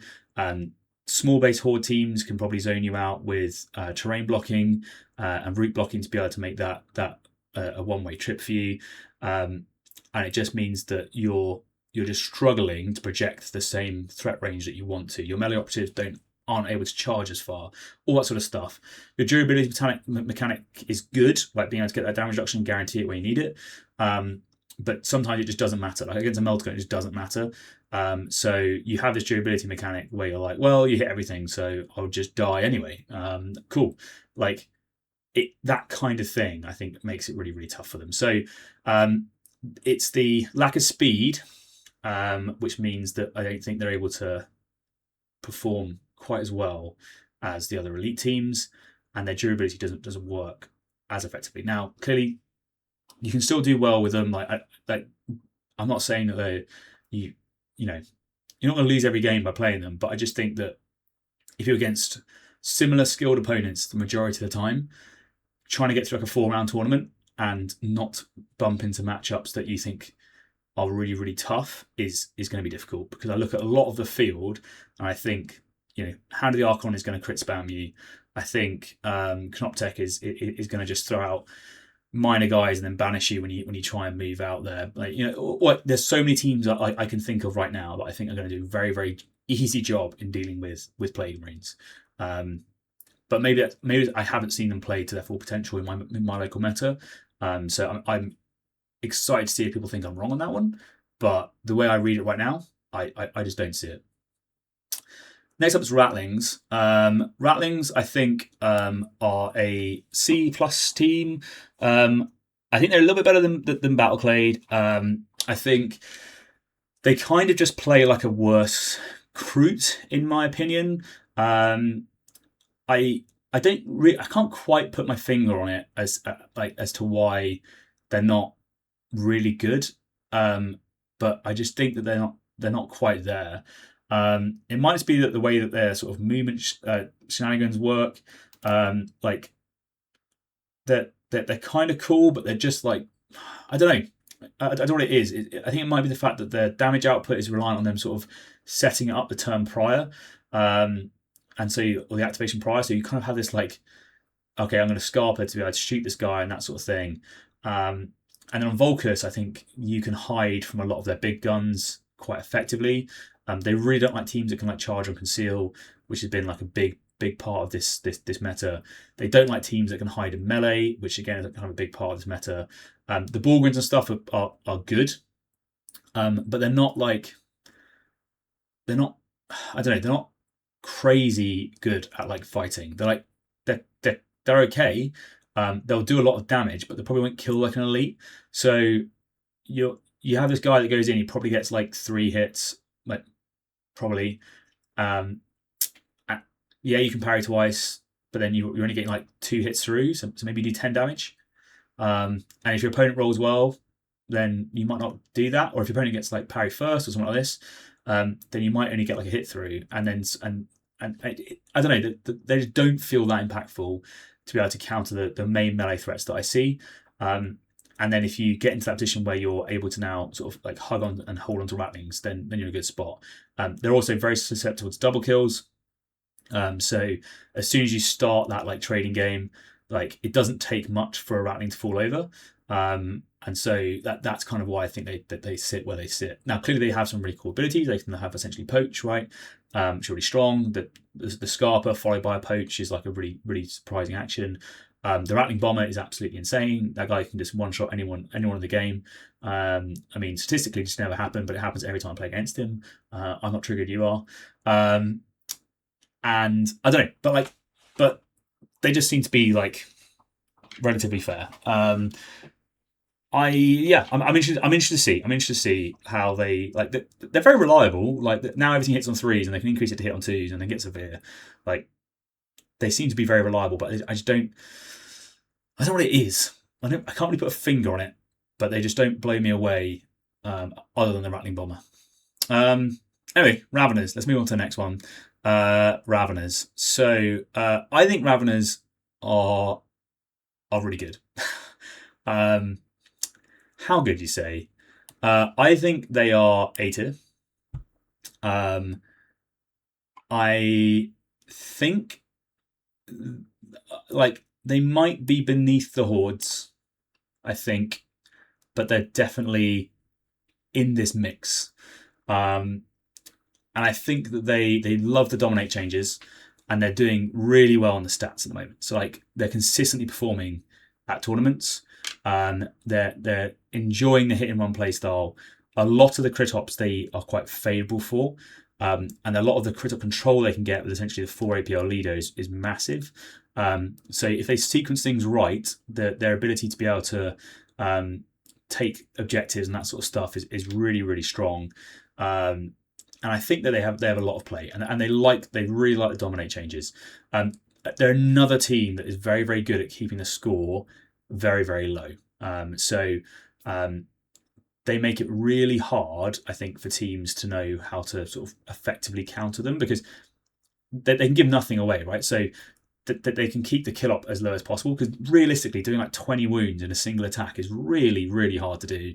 And then that guy is gone. Like if you don't kill them in one, they're gone, and they'll disappear into their backline underground for a turn. Then they'll pop up later.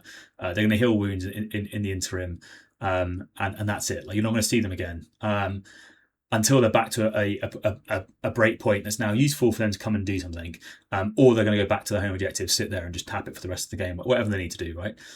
So you get these like hit and run attacks where I think when it's played properly and sequenced properly, and they're not just throwing them away, but they're actually like genuinely thinking, cool, I'm going to send this guy out as my last activation, and you now have to kill him in a single action or activation, otherwise he's gone, is really effective, like really, really effective. Combine that with the ability to have like the guy that burrows out of the ground to then potentially protect that dude, again, really effective. There is some bits where I think on the shortboard edge maps, which is longer and further away from each other, like their tunnel becomes like less effective. It's almost weird because like how do you write a tunnel rule which says like on some maps you should be able to make it go further, or on some maps it should be less, so it becomes consistent? I don't know. So I do think that on certain maps you go, oh, actually I can just hide on vantage from you, or you'll not be able to reach me and do this hit and run shenanigans until TP3 at the earliest. And the rise into sight nerf was massive for the team, because like up until that point they felt oppressive is probably a good way of describing it, because they were like you're in your deployment zone miles away and they just go, I appear and I charge you, and they're like, oh cool, that was like the entire board. Oh, nice. Because the tunnel dug out. Oh, you know what I mean? Anyway, I think they're solid. They like dominate change. They like the current meta.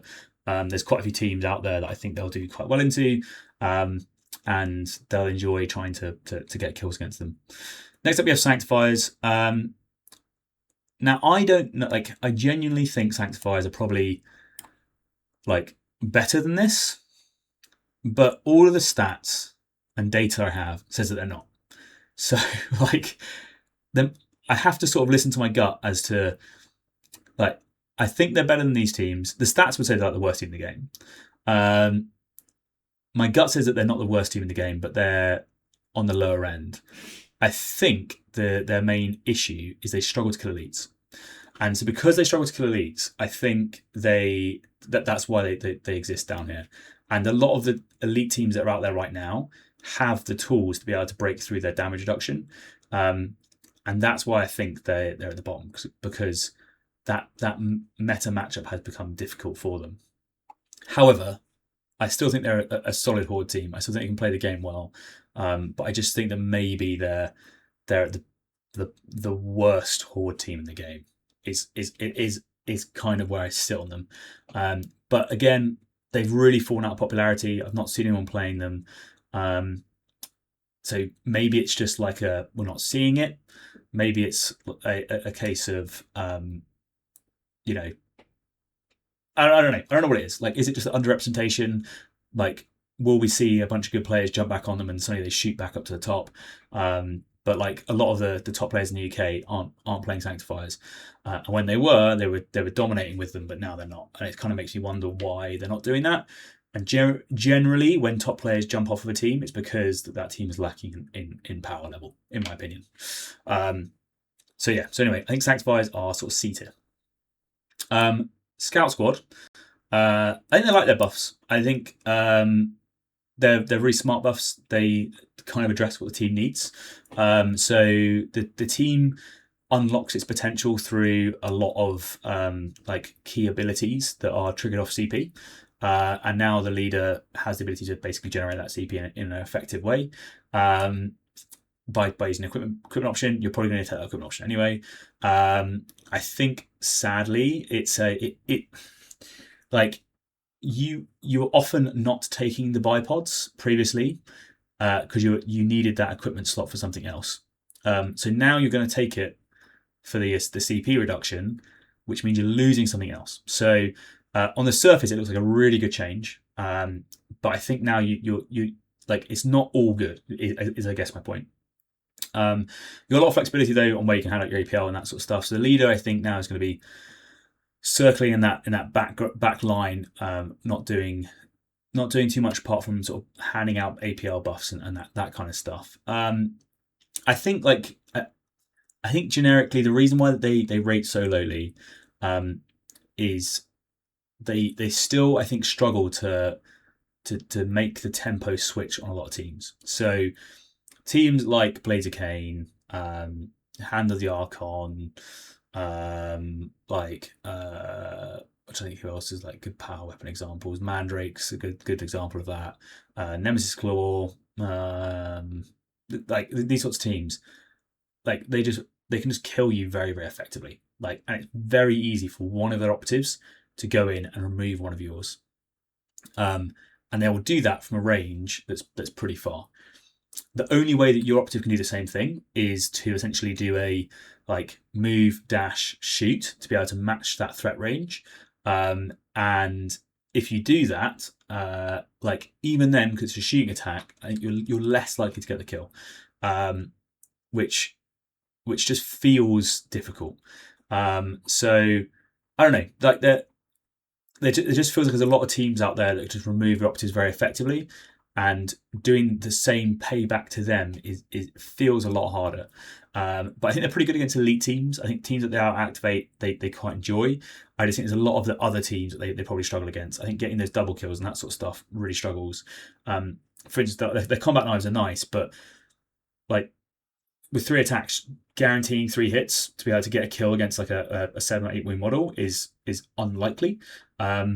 So, like a charge, fight, shoot isn't very likely, and that's kind of where your sort of like double kill potential comes from.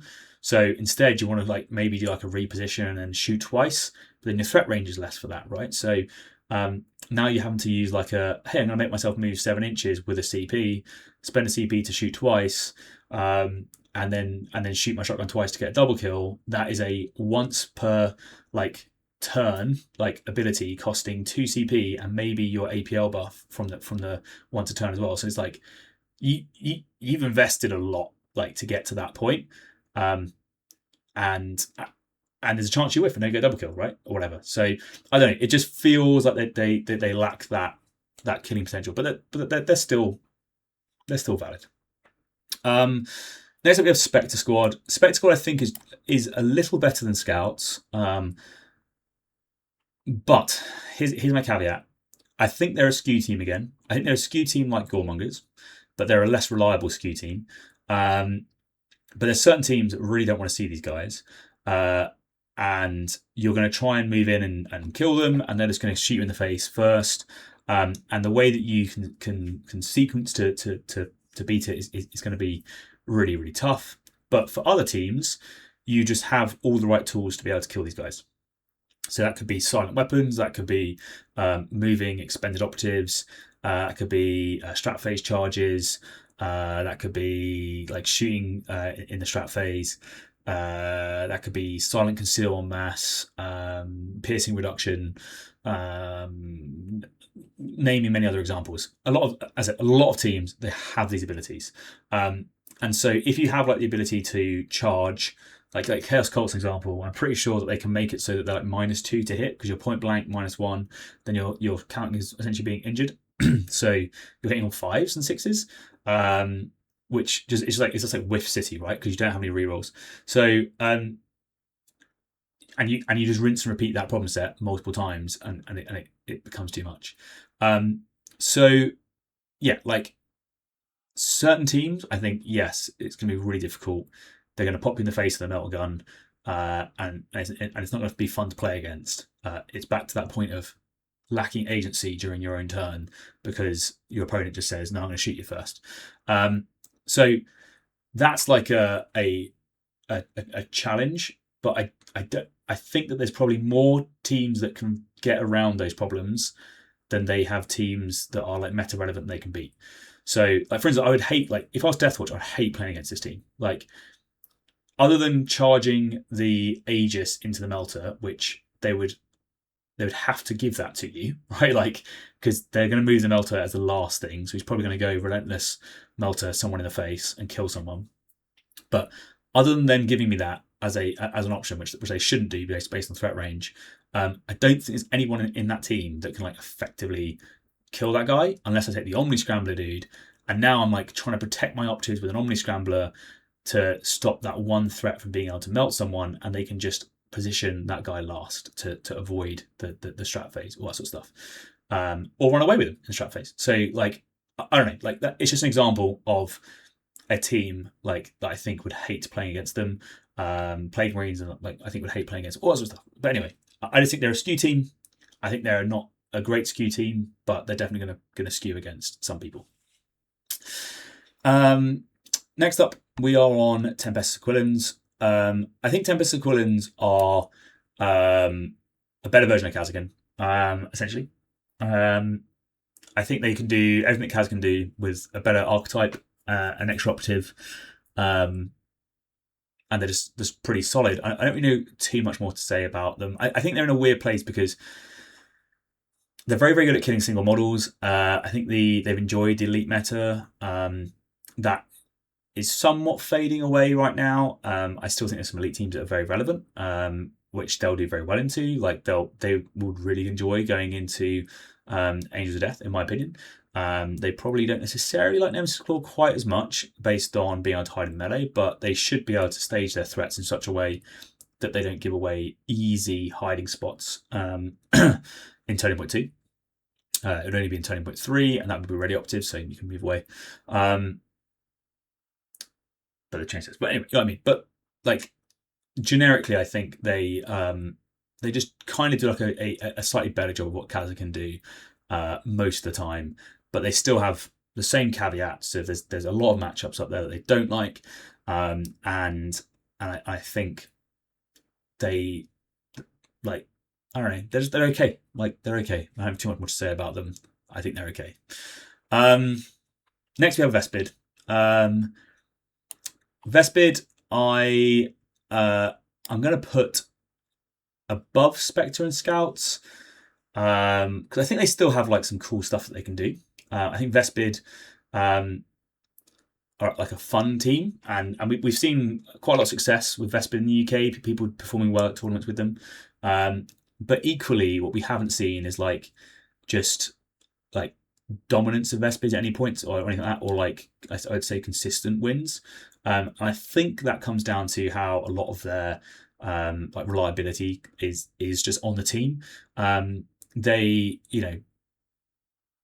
they don't have a method around getting around obscurity, other than getting within 2 inches, and they don't have a method of like moving like further, or shooting better outside of essentially an 8-inch strat range. That is like a really binary problem for a lot of teams. So like either you're able to outposition and outmaneuver them and work around that 8-inch strat range, or you're not. And like if you need to exist in where Vespid can touch you but you can't touch them, then it's horrible. But a lot of the time, a lot of teams don't, and then that just makes it really tough for Vespid to be able to do what they want to do. So, but if you're able to be obscured, and you're able to sit outside their threat ranges, then the power of their shooting just sort of like falls off significantly. So yeah, like I think they're a good team. Like they're okay, but I just think that they're maybe not like not crazy out there. Like they lack reliability in some circumstances. Even like their like defensive reliability is like, yeah, can I get my air agility off and that sort of thing. It just like, I don't know, it just all feels a little bit like it might not work out for them. And 4 games against good opponents, like I think just if you're against another Horde team, then they're going to position their models such that you're not able to get those strat ranges that you want. And if you're against an elite team, I think they're going to do the same thing, and that they're going to be able to use that sort of like move, dash, shoot, or longer range charges and that sort of stuff to be able to reach you and kill models that they want to kill, and do things like hide in melee and that sort of stuff where you're not able to be able to effectively counter it. I know you can charge your CSIS level, whatever. Next up is Wolf Scouts. So Wolf Scouts for me, I think remain one of the better elite teams. But I think AOD and Nemesis Claw are pipping them out at the top. Fundamentally, they're still a team which has 4-5 damage on everyone, basically. Like when you compare like Deathwatch and Wolf Scouts, for example, you've got 5 Marines in Wolf Scouts, you have 5 Marines in Deathwatch. You're broadly of the same durability, because when it comes to melee and that sort of stuff, unless you die in a single fight, which is unlikely for most Marines, then you get an extra 2 wounds because the melee damage stuff can pop multiple times. You have the piercing reduction for when you're being shot at. So they just feel like they're more durable than Deathwatch. Sure, Deathwatch can heal, but like majority of the time, you just feel like you're more durable. I really don't like what they did with the change to the medic. Caveat, he needed a change. He shouldn't have had both abilities. I would have preferred it to become like the Magus strat phase, choose one, and then you lose it when essentially he dies, because now they're still ignoring injury, right? Like the whole time, which is problematic. But you just took a tool away, which I think is like less fun to me. Like I would have preferred them to keep a tool, but there's a way for your opponent to remove that tool from you, than just removing it and saying you now don't get this tool, but you just have this one permanently, is essentially what they've got, as opposed to you just had 2 things all the time. Like I would have preferred it to have been that, like, make a decision in your strat phase as to what you want. Do you want to ignore injury? Do you want to ignore APL mods? And then you only get to choose that strat gambit if the guy's alive. So if you kill him on T2 or like TP3 or TP2, then you know they're not going to have it for the last turning point. And then it still gives a purpose to stuff, right? So because then like it's worth stunning them because they go, oh, well, I ignore APL mods, and you go, cool, but now your guys are injured. So like now during the turning point, your reliability's down because you're now injured. It's like, oh, do I want to do that? Do I not? It gives like an interesting player discussion, like and an interesting player expression ability, whereas they don't just have that now, which is kind of like, in my opinion, just boring. But it's like a boring solution to the problem. I would prefer the other way. Anyway, that being said, they're still a really strong team. They're fast. They're still killy. They're still durable. They have to now be on top of their game as to where they place their storm. It's going to become much harder on some maps because like getting everyone within that range is really, really important. And a lot of their reliability comes from that. So like their like skill floor has massively gone up. But I still think that they can be played at a high level. I think they can still be played very effectively. And I think they're by no means dead. It's just like you now have to work when you're playing them, right? As opposed to just getting like a freebie, like do what you want to do sort of thing. But now I think you actually they remain a solid team essentially, and they're in a good place. That's Wolf Scouts A+. Next we have Wreckers. Wreckers for me are like the perfect example of a B tier team. I think everyone is this is again, maybe this is from a perspective of an elite player. I think people are misreading why they have dropped a tier. So I think a lot of people think Wreckers have dropped a tier because Wrecker points have gone from being able to spend 3 to being able to spend 2, which yes, 100% impacts their reliability.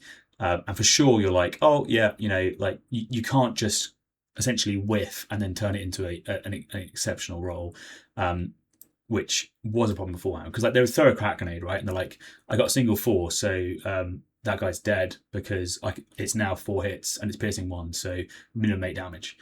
And you're like, what? Like you got 1 hit and you just suddenly just like removed the model from the game on what should be 4. So they've lost that. Their melee fighters now actually have to roll their dice and hope that they get like a hit to be able to kill people. Again, a nice change, right? But the main reason why I think they dropped a tier is the change to dominate. And so like what I would say about this team is against so many elite teams, the elite team didn't have like if you were Seek and Destroy and Security and you were playing against Wreckers, there was no good tack-up option for you, right? Like, you could not, like, dominate. Like, do you genuinely think you're going to kill, like, all 5 of the orcs? Like, to be able to get, no, not happening. Rout is your go-to, but trying to kill a Wrecker is no easy task, right? They're probably like not going to die because they have just a scratch and that sort of stuff. Then you lose a Marine. So you have to commit 2 Marines to score Rout in a single turning point. So you're getting tabled to be able to... It doesn't work.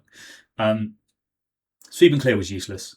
Plant Banner, they out-activate you. And so you now have to move into their territory to plant a banner where you're in their threat range with models that just remove anything that's in their threat range from the board. Sounds awful. Martyr, well, sure. So you're going to just die on points and then control it. Like, die, yes, probably. Control it, probably not. And then Envoy, you're out activated, and they're just going to kill you. So you had like no good tackle options, right?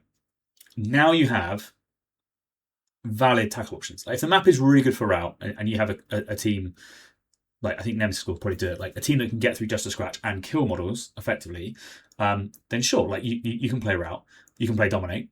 Like that's now an option. Or you can play Sweep and Clear and you'll be getting some consistent points because they have to come and interact with you, and it doesn't require you throwing your entire team away to be able to do that. So you now have like lots of options of how you can actually play the game with tac ops, which is just completely different now, right? So like, yes, their reliability has been knocked down, but that's not, in my opinion, why they dropped a tier list. It's because what was their like most favourable matchups against elites have now become a little bit harder. So now they have a harder game plan into everything, and their reliability has dropped a bit. So that's why I think they're B tier. I still think they're really good though. By the way, like I think Justice Scratch is phenomenal. I think their ability to do large blasts is really good. The being able to throw squigs away to force people into unfavorable activation sequencing is really good. But they're just like that key difference against elite teams, I think, is way more impactful than people think it is, in my opinion. But again, I view that as a elite player against Wreckers, if that makes sense.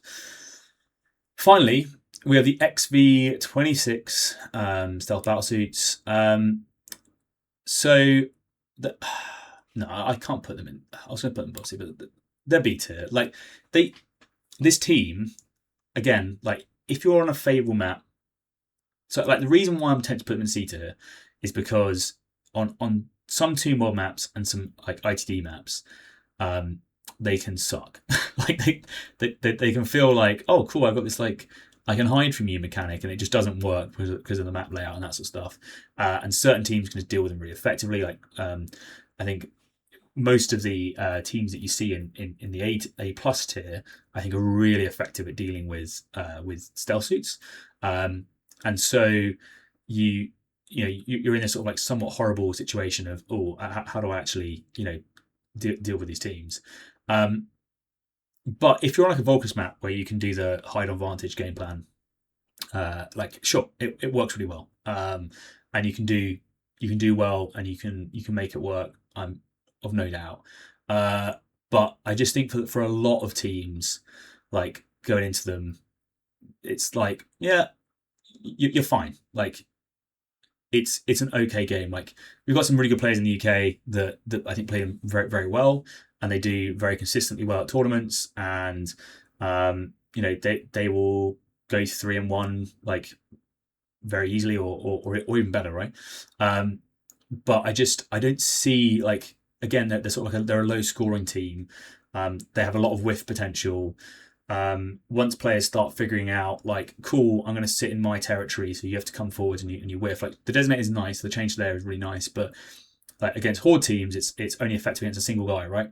So like, how do you get the double kill potential with like stealth suits? How do you get the explosive? Oh, I've got an opportunity here to capitalize and get a big moment. And I just don't think they have that. Like, sure, they have the Grenadier, but like, I just don't think they have that like threat across the board to be able to do it. So maybe that's just me, but like, I think they're good. I think they score well, but I just don't think that they're like anything particularly crazy. I think depending upon map, they can feel like they're A tier or they can feel like they're C tier, in my opinion. So I think sitting in some of them like B is probably fair. That has been World according to me. I don't think I want to change anything on that. I think that looks relatively. I'm just going through now and just looking at it. I think it looks relatively fine. I do stand by the fact that I don't think that there's any like S tier teams. I look at those teams that I see at the top of the meta, and I think, yeah, like they're all solid. They can all win a GT. They can all win a tournament. And like, I would not be surprised. So here's like an interesting, I guess, way of looking at it. I would not be surprised to see anything in A+, A, B tier win a tournament. And I can fully expect to see C+ teams going 2-2, 3-1 at tournaments. It's only really the teams that are in C tier that I'd be like, seeing people go better than 2-2. I'd be like, oh, okay, like you must know what you're doing with that team. Like to get above a 50% win rate with that team, I think you're doing well with them, and you know what you're doing. Whereas the rest of them, I think any player can do it. And like, I think as it's just a general discussion about the meta right now is how good, like this took me so long to think about and try and, like, normally when I do a tier list, I just throw like the S tier teams out, I throw the D tier teams out, and then like I do a bit of time trying to figure out what's in the middle, right? This took me ages, like, and you can even see that when I was talking about it, I'm still making like changes. I'm still thinking, is that valid or whatever? And I've tried my hardest to try and gradiate those teams to show you where I think the meta's at. But I'm in no doubt, right, that like you could convince me that Felgore should be an A+, right, or that Canoptek should be an A+, or that Blades of Kane actually are a little bit better and they should be an A, or maybe that Wreckers now should be in C tier, whatever. Like, there's so many like bits of that tier list that I could see moving, because all of those teams are just like in a very good state of balance right now. So I think like it's a very exciting time to play Killteam, because I mean, I would say what 1, 2, 3, 4, 5, 6, 7 are like the top tier teams, but I think you can probably win a team. Win a GT with like 8, 9, 10, 11, 12, 13, 14, 15, 16, 17, 18, 19, 20, 21, 22, 23, 24, 24 teams. I think there's like 24 like pretty viable teams that like at no point would I be surprised to hear someone's won a GT with them. Like that is a good position to be in. Like, so in the UK we've seen people win with Wreckers recently. We've seen people win doing really well with Goremongers, with stealth suits. Like these are all teams that are like middle of the pack, right? But clearly people are doing really well with them. And like none of those teams that are at the top, I mean, maybe Koptic Circle, like maybe are like edging on broken, like edging towards S tier. But the rest of those teams, I don't think that you would ever. No one would say in the previous data slate to this that any of those teams were like broken. Like no one's going to think, oh, you know what, like that's an unwinnable game because I've gone against this particular team. I'm sure there's some matchups that are challenging, but like AOD, they have been fine all edition. There's nothing that has massively changed that now makes AOD like unwinnable. And like everyone will see them in, I think they're in a lot of S tiers right now. I think a lot of people are like, oh my god, like AOD is one of the best teams in the game right now. And I think like sure maybe, but they're like the best team in the game with like maybe like a 55% win rate. I think they're actually less right now. Like I think they're like below 50, but like they're not oppressive. Like, and they're very beatable. Like if you know how to play against elite teams, you can beat AOD very, very easy. It's not going to feel like when you're playing against pre-nerf Canoptek, where you're like, I just don't know what to do against this team. It's not going to feel like when you're against pre-nerf All Scouts, like where you're like, sorry, what? Like I charge your leader, and he's still alive on 1 wound, and I'm dead, and what? Like, and like none of that's happening. Like all of these teams, I just feel like are way, way better balanced. And so the meta right now, I think, is wide open. So I think you can play pretty much whatever team you want to play, and you can have a pretty solid like chance of winning. Like the teams that I think right now need some love are the teams at the bottom. Like, I would love to see Jaegers get some buffs. Like I would love to see. I've talked about it many times. Deathwatch get some buffs. Like Plague Marines, I'd like to see become a bit more meta relevant. And I think even Sanctifiers, even though I don't like the team, I would love to see them potentially just bump up a little tier list. But I mean, potentially, if people started playing Sanctifiers, we might find that they're actually really, really good, right? And they can go straight up into B tier or A tier, but they're just not being represented. So like, yeah, I guess the main point from me right now is I think the meta is in a great spot, and I think it's a great time to be experimenting with teams, playing teams, and just seeing what works. And so yeah, I have no idea how it's going to shake out over the next few months, but I reckon it will look something like this tier list, hopefully. But I invite you to tell me what I've missed, right? So like, what teams do you think I've overlooked? Have I undersold? Have I oversold? Is there a certain matchup or mechanic that I've just like missed or misinterpreted that you think actually, Ryan, based on this, it changes the tier lists? I've tried to watch other people's tier list videos. I've tried to look at their tier lists. I've tried to understand what other people's opinions are. This is based on like my meta experience. So what's your meta experience? And like, let me know in the comments, and let's start that discussion, because maybe I'll do like a reviewed tier list in a few weeks, and I'll try and get some guests on or something, because this is just world according to Ryan. And I think it'd be really cool to get some guests on and broaden that, and we get a bit more of an average. And I think with a bit of a collective mindset, we might get a better tier list product. but that's what I currently read it as. I think it's a good place. So yeah, that's it. As always, if you've enjoyed, consider liking the video. I really appreciate it. Consider sharing it with your friends. Let them know. And as always, let me know your opinion. I do read every comment. I do try to respond to every comment. It's really useful for my research. So comment, let me know what you think. I'm interested to hear your opinions. And if you really want to help support the channel, then consider joining the Patreon. I said you might be able to get yourself some broken token goodies, be that like a score tracker. Sorry, score tracker, objective markers, the bracelet stuff. I've got those little things to be able to give out. That's the end of the month. And you can do that just by joining the Patreon, push £3 a month. You get early access videos, get Discord, get some cool stuff. You get Patreon priority questions. We'll answer your questions live on the show.